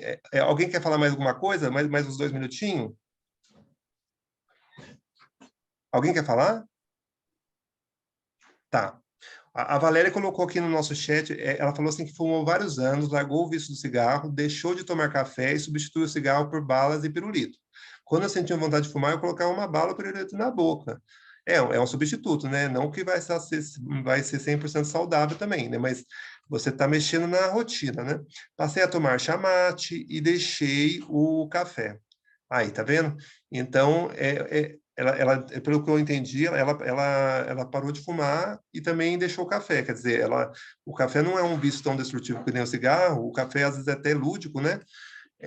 Mas ela conseguiu aí, ela conseguiu, através de substituição, ela conseguiu parar de fumar. É mais um exemplo de que é possível, então o Thomas vai conseguir sim parar de fumar. Outras pessoas que estão aqui assistindo vão conseguir, porque é algo que é alcançável, né? Não é algo que não é impossível, não é. Douglas, eu queria falar a minha experiência também, Ângela. Sim, eu fumei um tempinho e para eu deixar de fumar, eu não mudei, assim, não deixei de tomar café, não deixei de fazer nada que eu fazia quando eu fumava. Uhum. Então, eu tinha um cigarro para uma noite, por exemplo, o Marlboro. Eu gostava de fumar, que era um cigarro super forte, quando era final de semana. Dia de semana era o mais fraquinho. E simplesmente eu comecei a sentir um peso na minha boca, tá? Eu comecei a sentir uma coisa mais pesada, a língua pesada, aquele gosto. E aí fiquei uns dias sem fumar. E vi o contrário. Eu vi a minha boca mais leve, mais Tá suave. vendo? Aí eu comecei a falar, poxa, melhor É o como? contrário, Você acaba vendo que é mais recompensador a falta daquilo do que aquilo. Eu acho que é o momento da inversão, entendeu? É o momento que você começa a inverter, porque você tem o vício, ele é um caminho contrário, né? Você está querendo ganhar recompensa pelo uso. Aí, pela falta de uso, você vê que tem uma recompensa melhor ainda para a sua saúde. Então, isso é interessante, você conversar com você mesmo. Falar assim, nossa, olha a recompensa que eu estou tendo não fumando. Então, você vai fumar para ter a recompensa que não é tão agradável quanto aquela que você reparou que é agradável agora, qual o caminho que você quer seguir? Então, aí entra a consciência de que a recompensa é maior quando você fica sem do que quando você fica com, né? É o momento que você está... Esse momento ele é muito importante porque é o momento que você está pesando na balança. E é o momento que a sua decisão vai valer. É mais do que o momento inercial, aquele negócio que você vai por impulso. Já é aquele momento de virada, né? Já é aquele momento que você já está conseguindo largar, porque você está vendo uma recompensa por outro lado. Isso é muito interessante. Então, ó, Ângela e outras pessoas, para parar de fumar. Então, ele dá umas dicas, o livro dá umas dicas. Criar rotina diferente, que nem a gente já falou, né? Por exemplo, a Valéria colocava doce na boca, né? Não é tão recomendável, mas para quem está desesperado para parar de fumar, pode ser uma alternativa. Encontrar um grupo de apoio, né? E usar esse grupo quando sentir que vai exagerar no cigarro. Então, esses são os 3 passos, e eu acho que serve para outras substâncias também. O Thomas aqui está falando assim, ele entrou na academia, agora é mais um passo que vai ajudar a parar de fumar, com certeza. Eu acho que uma dica que eu daria para o Thomas é fazer natação. Por quê? Porque quem nada percebe o quanto que o fumo faz mal para o sistema respiratório. Eu sei disso porque eu faço natação e eu já conversei com fumantes. Então, eles avisam assim, eu estou percebendo como que o cigarro faz mal. Como você está percebendo? Porque eu vou nadar, eu percebo que você nada melhor do que eu e tal, as pessoas, e eu fico ofegante e tal. Quer dizer, se ela criar o hábito de nadar, ela percebe que o fumo atrapalha, entendeu? Então, o próprio exercício físico, no caso natação, ele já propicia que você pare de fumar, ele já é mais um ponto positivo. O exercício físico ele é ótimo, né? Porque ele diz que ele é bom para outras coisas, para a gente, claro, para dizer para quem quer emagrecer, nem se fale, né? Mas para quem quer se livrar de droga, de bebida. Porque imagina, você vai beber no final de semana para ficar mais gordo, para segunda-feira ter que fazer uma academia dobrada. Então, assim, quando você pega o compromisso com a academia, você também é um chamado hábito angular. Ele te ajuda, ele acaba te ajudando em outros hábitos, né? Esses hábitos angulares são essenciais. Por exemplo, quem quer disciplina, o próprio ato de arrumar a cama já ajuda você a ter disciplina. É engraçado, fizeram uma pesquisa que descobriram que o simples ato de, às vezes, você perde um tempinho arrumando a cama, mas você ganha disciplina, porque todo dia você vai fazer isso. Então, o seu cérebro, ele já acorda falando assim, bem, eu já tenho que arrumar as coisas. Você já está pondo o cérebro já está dando uma mensagem para o cérebro, né?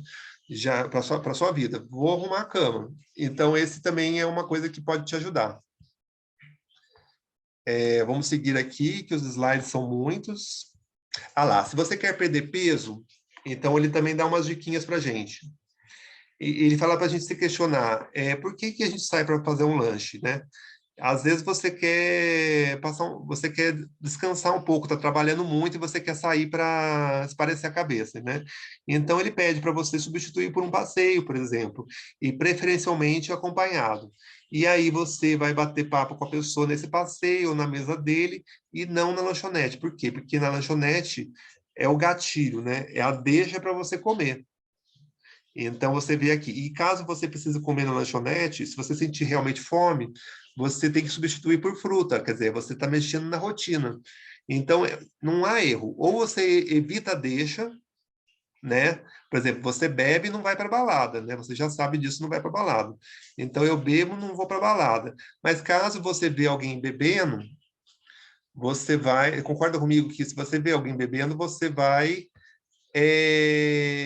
beber menos, ou então beber uma Coca-Cola, tentar enganar um pouquinho. Tá, eu vou tomar uma cerveja e beber uma água. Você não vai direto né? Então, você tem que se trabalhar nesse sentido. É sempre assim, evitar a deixa, caso entre na deixa, usar menos, substituição, ou é substituição ou é usar menos. Caso não tenha como substituir, porque é muito forte, vai para o menos. Então, sempre assim, isso você vai trabalhando até você conseguir largar o que você quer. Então, é isso, gente. Esse capítulo da regra de ouro é isso. A mudança pode acontecer, então é possível, né? Alcoólatras podem parar de beber, fumantes podem largar o cigarro, eternos perdedores podem virar campeões. Essa é vamos dizer assim, a mensagem do capítulo, deste capítulo. Esse capítulo dos hábitos angulares também é muito interessante. É o que eu estava falando para vocês. São hábitos que te ajudam em outros hábitos. Acho que essa seria a tradução. Então, se você quer parar de fumar, fazer uma natação ajuda. Se você quer ter disciplina, arrumar a cama também ajuda. Então, são esses hábitos. E aí o livro ele dá o exemplo de um diretor da empresa Alcoa, que ele se chamou Neil, né? Ele ficou famoso porque ele foi, se não me engano, ele foi ministro no governo do Obama, né? E aí ele dirigiu a empresa Alcoa, que é uma empresa de alumínio, e aí ele mudou os hábitos da empresa também, de modo a identificar a rotina dos funcionários, né? Então, assim, sempre que acontecesse um acidente, tinha que reportar ele em menos de 24 horas, né? E também fazer um plano para garantir que o acidente não aconteceria mais, né? E foi só esse hábito que ele inseriu. Mas com isso ele ganhou a empresa Alcoa ganhou muita credibilidade. Por quê? Porque teve uma recompensa. Não, assim, ele teve um hábito e ele seria uma recompensa. As pessoas que reportassem a ele em 24 horas, né, apresentassem um plano, né, para evitar acidentes, ele promoveria. Então, isso criou uma segurança muito grande na empresa. E ela aumentou mais de 200% em pouco tempo. Então, mostra como que os hábitos funcionam também, porque nós estamos na parte do livro que fala sobre os hábitos, um pouco dos hábitos, um pouco das empresas, né? Que as empresas também têm hábito, a gente vai ver isso. A NASA, por exemplo, ela bate palmas quando um foguete cai, vocês sabiam? E o Musk também faz isso. O Elon Musk, quando caiu o foguete, eles bateram palma. Aí vocês vão dizer assim, nossa, mas caiu e estão batendo palma, né? É que assim, depende do modo como você enxerga, porque ele não tinha tripulantes, né? São coisas mandadas para o espaço que não tem tripulantes. Eles pelo menos tentaram. Quando eles batem palma, eles não se reprimem a ponto de não querer lançar mais foguetes. Então é uma tentativa, não deu certo, mas assim, beleza, tentamos mais uma vez, entendeu? É um hábito que os ajuda a prosseguir com o projeto, entendeu? Esse negócio do âmbito angular é tão interessante que ele acaba transbordando em outras áreas e ele facilita outros hábitos, né? Então, assim, por exemplo, famílias que costumam jantar com as crianças em casa. Quando elas fazem isso, tem todo outros hábitos que são incentivados. Por exemplo, as pessoas conversam entre elas contam da sua vida, do que cada um fez no dia, o que elas precisam fazer. Então, isso também é considerado um hábito muito bom, que ajudam outros. Eu já falei para vocês de arrumar a cama, né? Esses hábitos angulares são mudanças iniciais que deflagram reações em cadeia. Então, assim, se você focar em mudar ou cultivar hábitos angulares, isso pode gerar mudanças disseminadas na sua vida e na sua empresa também, né? O ideal é você fazer pequenos momentos de sucesso em gatilhos mentais para você conseguir sucessos maiores. Então, é muito interessante o modo como você se treina, o modo como você se prepara para as coisas. Não sei se vocês sabem, vocês conhecem o Michael Phelps, né? Que é um nadador profissional que ganhou medalha de ouro, ganhou vários prêmios, tal. E aí foram descobrir como era o treinamento dele. O treinador dele fazia ele nadar vendado. Então, ele conseguia, para ele ter noção de espaço e tal, e vencer. Esse hábito ajudou muito, porque foi graças a ele que ele conseguiu ganhar fazer um recorde e ganhar uma medalha olímpica. Por quê? Porque ele deu problema no óculos dele. E aí ele sabia nadar vendado, então ele conseguiu, mesmo com esse problema, ele conseguiu ultrapassar o adversário. Então, olha como que é interessante a forma... Então, o treino da gente, acho que, antes de mais nada, tem que ser pensando nessas circunstâncias, né? É muito interessante isso daí. E aí o repórter perguntou a ele qual que foi a sensação de nadar cego, né? Aí ele falou assim, foi como eu imaginei que fosse, né? Então, ele já estava preparado para aquilo que acontecesse. É muito interessante essa história que o livro passa também. O Messias falou que a rede dele não está boa hoje. Tudo bem, Messias, mas você está conseguindo ouvir a gente agora, né?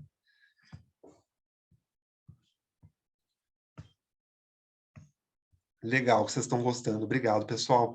Esse livro é muito interessante porque ele nos dá muito insight. Outra coisa que eu achei legal é sobre quando começa a falar dos movimentos também, dos movimentos sociais. Por exemplo, os gays, lá nos Estados Unidos, né, na Califórnia, eles queriam mais respeito, né? Já havia tido vamos dizer assim, a luta dos negros pelos direitos civis, e agora os gays também queriam seus direitos, e eles não tinham, eram muito discriminados. E como que eles faziam para ser respeitados em uma sociedade que colocava, por exemplo, o movimento de libertação gay, tudo que falava sobre o movimento de libertação gay, colocava na seção Relações Sexuais Anormais, incluindo crimes sexuais, quer dizer, totalmente pejorativo. Então, quando um gay fosse fazer uma tese de mestrado, por exemplo, encaixava tudo em relações sexuais anormais, incluindo crimes sexuais. Quem que ia respeitar alguém que tinha alguma coisa relacionada com relações anormais ou crimes sexuais? Então, isso prejudicou muito os gays. Então, o que os gays dos Estados Unidos fizeram? Eles proporam que o Congresso reclassificasse os livros de movimento de libertação gay para esse título, e não para aquele título que a sociedade tinha imposto. E só essa pequena mudança, né, um pequeno hábito institucional, deu um impulso tremendo para o movimento, no caso, na época não era movimento LGBT, né, no movimento gay. Então, o livro mostra como cada passo da gente rumo aos nossos objetivos é importante, né? Como que cada detalhe pode ser um detalhe, né? Isso que é os hábitos angulares. Um detalhe pode fazer toda a diferença, pode mudar muita coisa. Antigamente, os médicos prescreviam dietas muito rígidas, né? O que era um fracasso, porque você falava para a pessoa comer, vamos dizer assim, vou dar um exemplo, um exemplo bem assim, raso, né? A pessoa era obrigada a comer salada, né? A semana inteira. Depois que acabava esse período, você acha que a pessoa continuaria comendo salada? Não. Ela ia comer as coisas que ela estava acostumada a comer antes. Então, o método antigo mostrou ser um grande fracasso. O que recomendaram? Recomendaram que essas pessoas anotassem no caderno delas aquilo que elas comiam, né? E isso mostrou bastante efetivo, porque as pessoas podiam depois analisar, depois de um mês, onde elas estavam errando, qual o período, vamos dizer assim, estou comendo demais à noite, estou comendo açúcar de noite, então elas podiam ver isso registrado. Existe até um ditado que fala, você não consegue controlar nada que você não mede. Então, se você quer ter um certo controle, você precisa medir. E com relação à comida, foi algo que fez bastante sucesso, né? De você anotar o que comia. Isso também funciona bastante com hábitos financeiros. Tudo que você gasta, você anota. Se você precisa economizar, você vai analisar onde você vai poder cortar os gastos. Por exemplo, você vai falar assim, no final de semana estou gastando muito com passeio. Então, você marca no seu caderninho e você percebe onde você precisa mudar. Isso também e isso se mostra bastante efetivo, né? O registro. Vamos ver o que o Thomas falou. Mas na Florida é proibido agora nas livras falar sobre ser gay. Sério, na Flórida está proibido falar nessas escolas. Que retrocesso, hein, Thomas? Então, a gente precisa criar hábitos que fazem as pessoas mudarem a cabeça, né? Porque não é só negros e gays que precisam de respeito hoje em dia, né? Eu acho que tem todo um conjunto de pessoas que são discriminadas, né? Então, a gente precisa avançar muito ainda na nossa sociedade. O livro também fala sobre o sucesso do Starbucks, que eles conseguiram fazer com que as pessoas que vão no Starbucks, não sei se vocês percebem, elas são chamadas pelo nome, e isso também dá bastante diferença para a empresa, porque ela presta atenção na pessoa e as pessoas gostam disso. A própria empresa criou vínculos para as pessoas, criou modos, tipo hábitos para as pessoas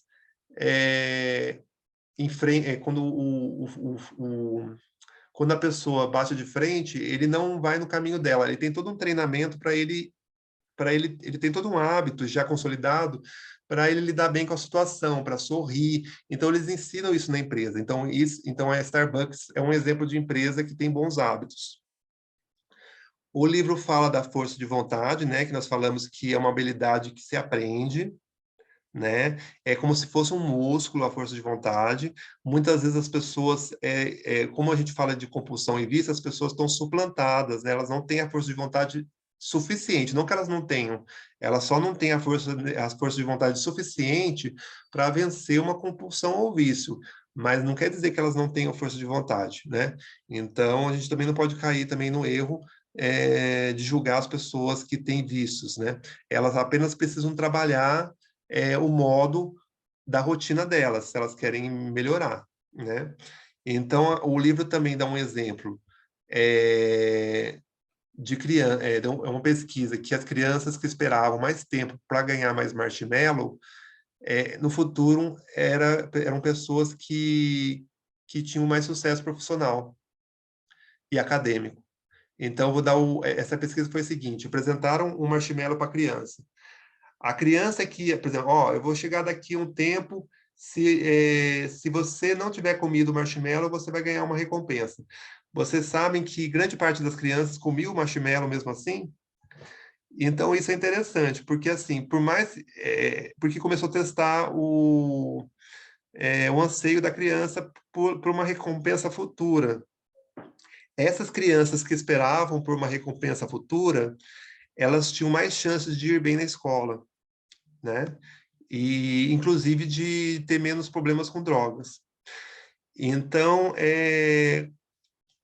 outra pesquisa falava o seguinte: quanto mais tempo passavam na academia, nós estamos falando de academia agora, menos cigarro fumavam e menos álcool, cafeína e comida gordurosa consumiam.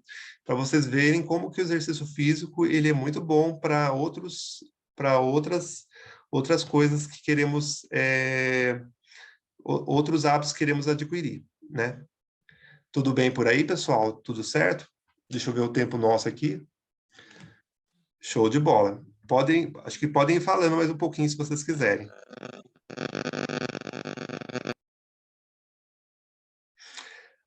As pessoas aprendem a controlar melhor seus impulsos. As pessoas que aprendem a controlar melhor seus impulsos, eles têm maior sucesso no futuro. Isso é um fato.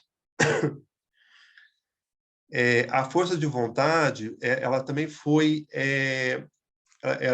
percebido que assim, se é bom você criar uma força de vontade, por exemplo, numa pessoa que está doente, por exemplo. Se alguém está precisando andar, como que você aumenta a força de vontade da pessoa a ponto de fazer ela andar? É você ficar de braços abertos e esperar que ela levante e te abraça, e não você ir abraçá-la. O livro falou sobre isso. Essas pessoas que esperavam que as pessoas abraçassem ela, tinham muito mais chance de ficar na cadeira. E aí, se você fizesse a pessoa se levantar e ir até você para você abraçar, essas pessoas tinham mais chances de levantarem e ficarem melhor depois, né? Isso é muito interessante também que o livro nos coloca também.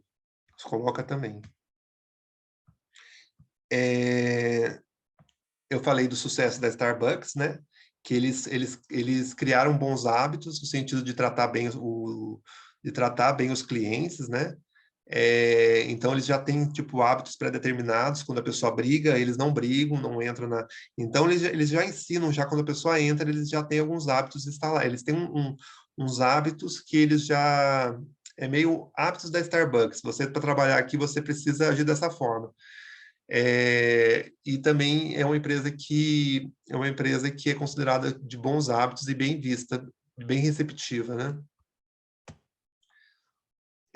Eu vou falar de uma coisa muito interessante agora, que é o poder de uma crise. A crise é um ótimo momento para a gente mudar hábitos, vocês sabiam?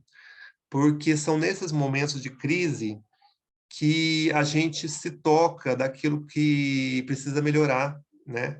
Então, o livro ele dá um exemplo, por exemplo, ele dá o exemplo do metrô lá da Inglaterra, que teve um pequeno incêndio e o funcionário acabou não dando consideração para isso. Aí o que aconteceu? Por que ele não deu consideração? Porque ele não era da alçada dele. Ele foi recomendado para ficar só no departamento dele e não sair dali, não ligar para bombeiro, só ligasse para bombeiro caso fosse um negócio extremo. Então, o que aconteceu? Ele teve um incidente lá de um lenço pegando fogo e ele só apagou o lenço, mas não viu que em cima estava pegando fogo. E mesmo que ele visse, ele não ia fazer nada. Foi isso que aconteceu. Ele chegou a ver depois, só que ele não alertou ninguém, porque não era da alçada dele. Ele achou que não ia... E aí, o que aconteceu? Infelizmente, muitas pessoas morreram nesse metrô por falta de comunicação. As pessoas chegavam dos outros vagões e começou a derreter a escada rolante. E as pessoas embaixo não conseguiram subir. E com isso ficaram impedidas, né? E aí morreram, sufocadas. Esse evento foi muito chocante e, só para você ter uma ideia, subiu 150 graus em meio segundo, né? Foi muito rápido. E as pessoas chegavam dos vagões, não tinha comunicação, as pessoas estavam cada um no seu departamento. E aí, essa é uma crise que aconteceu no metrô lá no metrô Kingston, lá Kingston, deixa eu lembrar aqui. King's Cross, lá de Londres, que foi algo assim aterrorizante. E aí eles tiveram depois que adaptar todos os hábitos que eles tinham, porque eles começaram a pensar, bem, se você vê uma incidência de fogo, você tem obrigação de alertar o bombeiro, de avisar o pessoal para não trazer mais gente para a estação, né? Então eles tiveram que estruturar tudo isso numa crise. Depois da crise, eles tiveram que estruturar. Então o livro mostra que uma crise é um momento ideal para a gente mudar hábitos. Então, por exemplo, quem está passando por crise aí, vamos dizer assim, que fuma muito, né? Então, antes que aconteça uma coisa terrível, tipo um câncer, um efizema, aproveita que você já não está bem e já dê esse estopim para mudar, né? É isso que o livro nos dá de mensagem. As crises são tão valiosas que às vezes vale a pena avivar um senso de catástrofe em vez de deixar a coisa sentar. É aquele negócio, né? Não tem como ser positivo nessas horas. Nessas horas é melhor ser negativo mesmo. Porque você está passando por uma crise, o negócio está pegando fogo. Se você não comunicar às pessoas, outras pessoas vão ser prejudicadas, não é mesmo? Então, você precisa mudar. Um certo grau de pessimismo não é ruim, gente. Eu acho que o que é ruim é você ou ser muito pessimista ou ser muito positivo, né? Uma coisa ou outra, os extremos são errados. Eu acho que o equilíbrio, ele faz muito bem, ainda mais em crise, você tem que ter senso de que as coisas não vão bem e mudar, né? Você só muda se você não está sendo poliano, né? Então, uma reforma geralmente só é possível uma vez que um senso de crise se instala. Os bons líderes aproveitam crises para reformular hábitos organizacionais. Uma crise é uma oportunidade tão preciosa que um líder sábio muitas vezes prolonga de propósito um senso de emergência para poder consertar outras coisas. Interessante esse capítulo, né? Muito forte.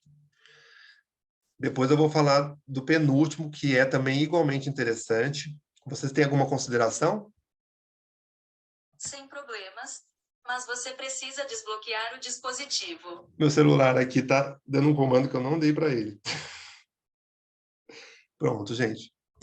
Vocês estão gostando? Eu estou sendo meio rápido agora no final, mas a ideia central eu estou passando para vocês. No capítulo 7, o livro fala sobre uma empresa que se chama Target.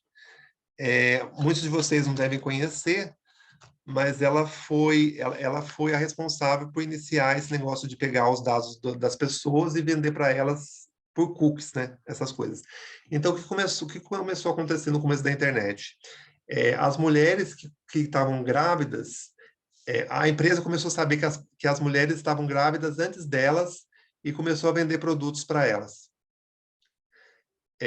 Como assim? Vocês devem saber que quando a mulher está grávida, os hábitos dela mudam. Antes de mostrar a gravidez mesmo, ela começa a ter enjoo, entendeu? Então, a Target, ela foi a primeira empresa a perceber isso digitalmente, perceber como as mulheres se comportavam diferente quando estavam grávidas.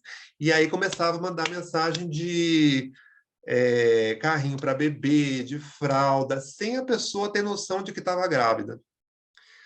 E isso, claro, foi polêmico, né? Isso, mas a empresa usava desse método, né? E até hoje usam, né? Então, você ficaria chocado se soubesse quanta informação corre por aí da gente e as empresas compram, né? É muito interessante isso. Vamos ver o que o áudio fala. A Valéria está gostando muito. Obrigado, Cecília também. Então, a gente ficaria chocado ao saber o que essas empresas fazem com os nossos dados hoje em dia.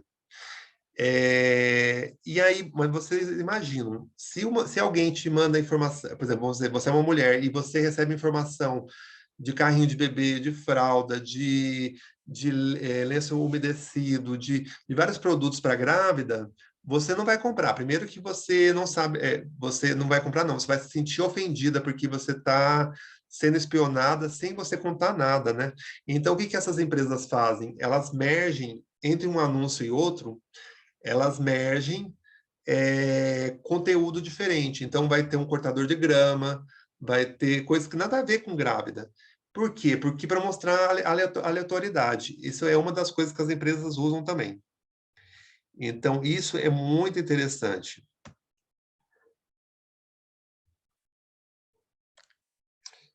Olha lá, aqui está falando no segundo parágrafo do slide aqui do lado direito. Começaram a testar combinações de anúncios para ver como as consumidoras reagiam. Começaram a misturar este monte de anúncios de coisas que sabiam que uma mulher grávida nunca compraria, para que os anúncios de coisas para bebê parecessem aleatórios. Parecia que os produtos eram escolhidos por acaso, mas, na verdade, eles sabiam que a mulher estava grávida e queria vender produtos para ela, mas colocava entre anúncios aleatórios. Então, é isso que as empresas fazem. Ela ensanduícha cupons. É muito, assim, é chocante isso, né? Porque o que as empresas podem estar vendendo para a gente não tem nem noção se precisa realmente, às vezes a gente está sendo até manipulado. Então, isso é interessante a gente também notar. O livro também coloca, né, muita informação no livro, mas o livro também coloca a música Hey Ya, do Outcast, não sei se vocês conhecem. Hey Ya, Hey Ya, né? É uma música grudenta, só que assim, ela não soa familiar que nem as outras, porque ela é diferente de tudo quanto é tipo de música que, assim, meio anos 60, mas sei lá, tem um hip hop ali, e ela soa meio diferente. E eles souberam, através de um programa de computador, que aquela música faria sucesso. Mas faria sucesso como? Se ela não era familiar, porque música tem isso, as pessoas gostam de música familiar, de música que já ouviu, que pode cantar junto, né? Então, o que as rádios fazem? Elas pegam músicas novas e colocam, às vezes, em músicas batidas, vamos dizer assim, em hits. E aí aquela música do meio acaba sendo digerida aos poucos. Então, foi isso que aconteceu com a música Hey Ya. Ela acabou se tornando um sucesso, porque ela ficava no meio, ela ficava sanduichada em duas músicas famosas. Isso foi muito interessante também, que eu gostei do livro. Então, uma dica, uma ressalta do livro que eu achei interessante. Para vender um novo produto, é preciso embrulhá-lo, né? Então, é isso que acontece. Muitas vezes a gente está adquirindo novos hábitos porque estão vendendo para a gente esses hábitos sem a gente perceber dentro de outros, né?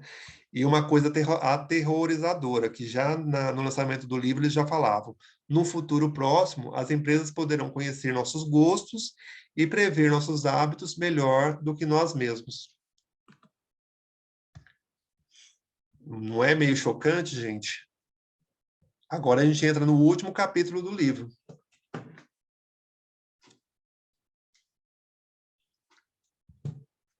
Tudo certinho? O último capítulo vai falar sobre o movimento social que aconteceu nos Estados Unidos na década de 60. Não sei se vocês já ouviram falar desse nome, Rosa Parks. Ela foi uma ativista ativista não, depois ela virou ativista, né? Até então ela era uma cidadã comum, que não saiu do lugar no ônibus quando os policiais pediram para ela sair, porque antigamente, na década de 60 nos Estados Unidos, os negros tinham que dar lugar aos brancos, pelo menos nas 3 primeiras fileiras. Ela não deu lugar na fileira de trás, porque faltou, estava chegando branco e ela não quis sair do lugar dela. E aí foi interessante que, assim, ela foi presa, tal, mas mesmo assim foi interessante porque as pessoas começaram a boicotar os ônibus, mas por causa da amizade com a Rosa Parks, que ela era uma pessoa muito influente. Ela não era uma pessoa, vamos dizer assim, é uma pessoa, vamos dizer assim, rica nem nada, não era uma pessoa, vamos dizer assim, influente no sentido financeiro, era uma pessoa que, diz, né, o livro, que ela era uma pessoa que dava mais do que recebia. Então, ela vivia em trabalhos voluntários, então as pessoas se achavam que deviam muito para ela, era uma pessoa muito amada e respeitada. E aí, com essa prisão dela, que é uma prisão racista, os negros dos Estados Unidos começaram a se revoltar. Então, o livro mostra, nessa parte, nesse último capítulo, um pouco dos hábitos sociais. Como que as ligações fracas entre a gente e as fortes, às vezes até as mais fracas, as pessoas que não nos conhecem tão bem, pode nos ajudar num momento tão difícil. E é muito interessante esse capítulo, que ele se movimenta ele trata do movimento civil dos negros nos Estados Unidos, né? Como isso impactou, né?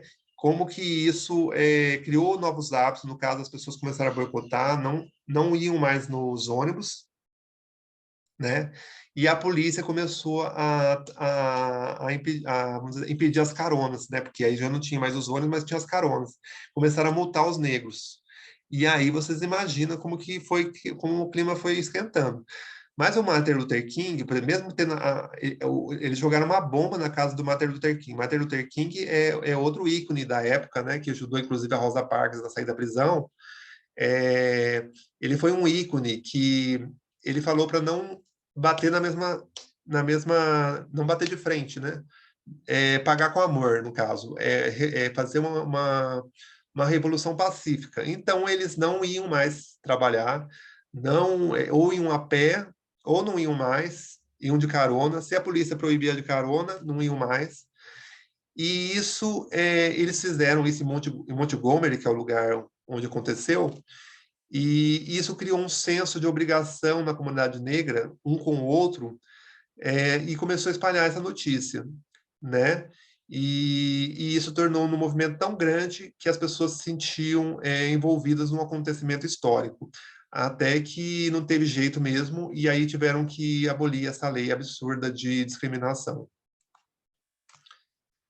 Tem mais um capítulo aqui que eu esqueci de falar.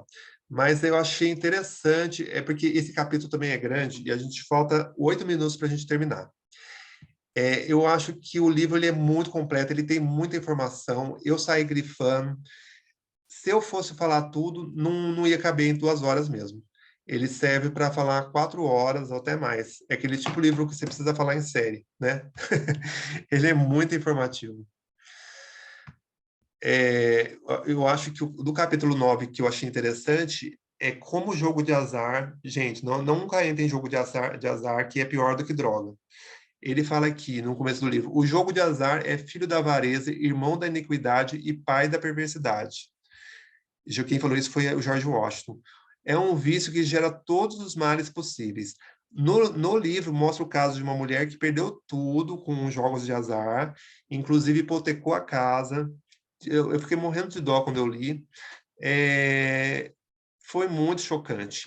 Em compensação, ela foi punida, gente, porque ela sabia que tinha o vício, ela ganhou uma herança e ela acabou jogando a empresa vamos dizer assim, o cassino pagou uma viagem de $10.000 para ela, ainda pagou avião, pagou hospedagem, ainda deu $10.000 para ela jogar, quer dizer, ativando o gatilho dela, e ela jogou, perdeu tudo, e ainda foi considerada, ainda foi presa porque foi considerada uma pessoa que fez mal para a família. E teve um outro caso que não foi punido da mesma maneira, que é o caso de um senhor que matou a esposa de forma inconsciente, porque estava sonâmbulo quando matou ela. E ele cometeu isso com terrores noturnos. Não sei se você sabe o que é terrores noturnos. As pessoas ficam violentas assim de noite, mas é algo que sai do controle da pessoa. Ela se sente ameaçada ali e luta com a pessoa do lado dela. Foi isso que aconteceu. Ele foi considerado inocente. Por quê? Porque foi um ato inconsciente. O ato dela foi considerado culpado, porque ela teve a chance de negar a estadia no hotel, o jogo, vamos dizer assim, o gatilho do jogo, ela devia ter se negado, né? Conforme o júri achou que ela foi culpada. Né? Eu não acho que ela foi tão culpada assim. Mas para vocês verem como que as pessoas percebem essas coisas. Alguns hábitos são tão poderosos que sobrepujam nossa capacidade de fazer escolhas e, portanto, não somos responsáveis pelo que fazemos. Então, o livro ele é realista no sentido de que tem coisas que saem do controle, né? Mas não devemos usar isso como desculpa para as coisas que fazemos. Então, por exemplo, se você tem problema de bebida, você tem que saber que tem que evitar o primeiro gole, é da sua responsabilidade, né? Então, é isso que o livro nos manda de mensagem nesse último capítulo também. É muito interessante. Eu já te contei para vocês resumindo. É muito legal. Gente, e eu queria fazer só mais uma última analogia que o livro deixa, que eu achei interessante, que é assim, o símbolo do hábito é a água. Porque a água, se vocês perceberem, ela retoma ao mesmo caminho antes traçado por ela própria. Vocês repararam que a água não chega assim no rio, fala assim, agora eu vou para a direita, não vou seguir o caminho aqui não. Não, a água ela segue o mesmo caminho do que já foi traçado antes. Então, eu acho que a nossa responsabilidade é você encaminhar esse rio para o lugar que você quer. Mas a água ela vai fluir. É os nossos hábitos, é o nosso dia a dia, né? A água, o símbolo do hábito, o livro coloca como a água. Isso também achei bem representativo. E agora acho que acho que eu já falei bastante também. E vocês podem falar mais também. Nós temos uns 5, 10 minutinhos aí para vocês quiserem falar alguma coisa. Agradeço muito a presença de vocês, que hoje foi bastante pessoas, 20 pessoas. Eu acho que o clube está dando super certo. Quero agradecer vocês que estão participando. E convidar vocês também para participar do próximo em junho, sempre o primeiro sábado do mês, né?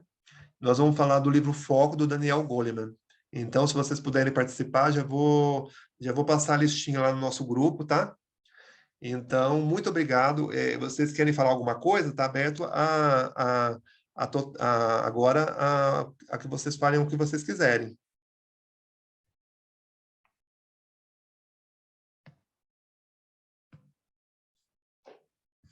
Vocês gostaram? Tudo certinho? Deixa eu ver o chat aqui. A Mariliana falou que foi maravilhoso. Nossa, ficou tão gratificado. Ó, Margarete, obrigado. O Thomas também falou que foi ótimo. A Olga, minha irmã do coração, também adorou.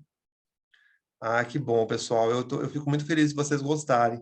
E eu fico feliz mesmo, porque é um trabalho que eu faço com tanto carinho, assim, ele é voluntário.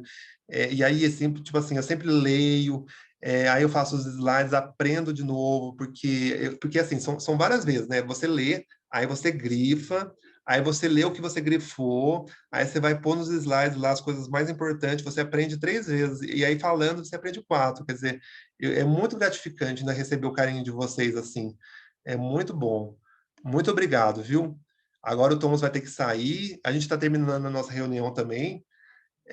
Eu agradeço muito as palavras de vocês e, e gratidão, isso mesmo, Juliana, gratidão também por ter participado. Obrigado, viu? Então, já despeço aqui com vocês, vai ficar gravada a aula, depois eu passo para vocês. E a gente continua nessa empreitada aí, tá bom? Então, abraço, ó. Beijo. Abraço, Cecília, Mariliana, tchau. Beijão, viu? Vou encerrar já a nossa reunião já. Tchau. Tchau, tchau, queridos. Obrigado, viu? Tchau, tchau. Até mais.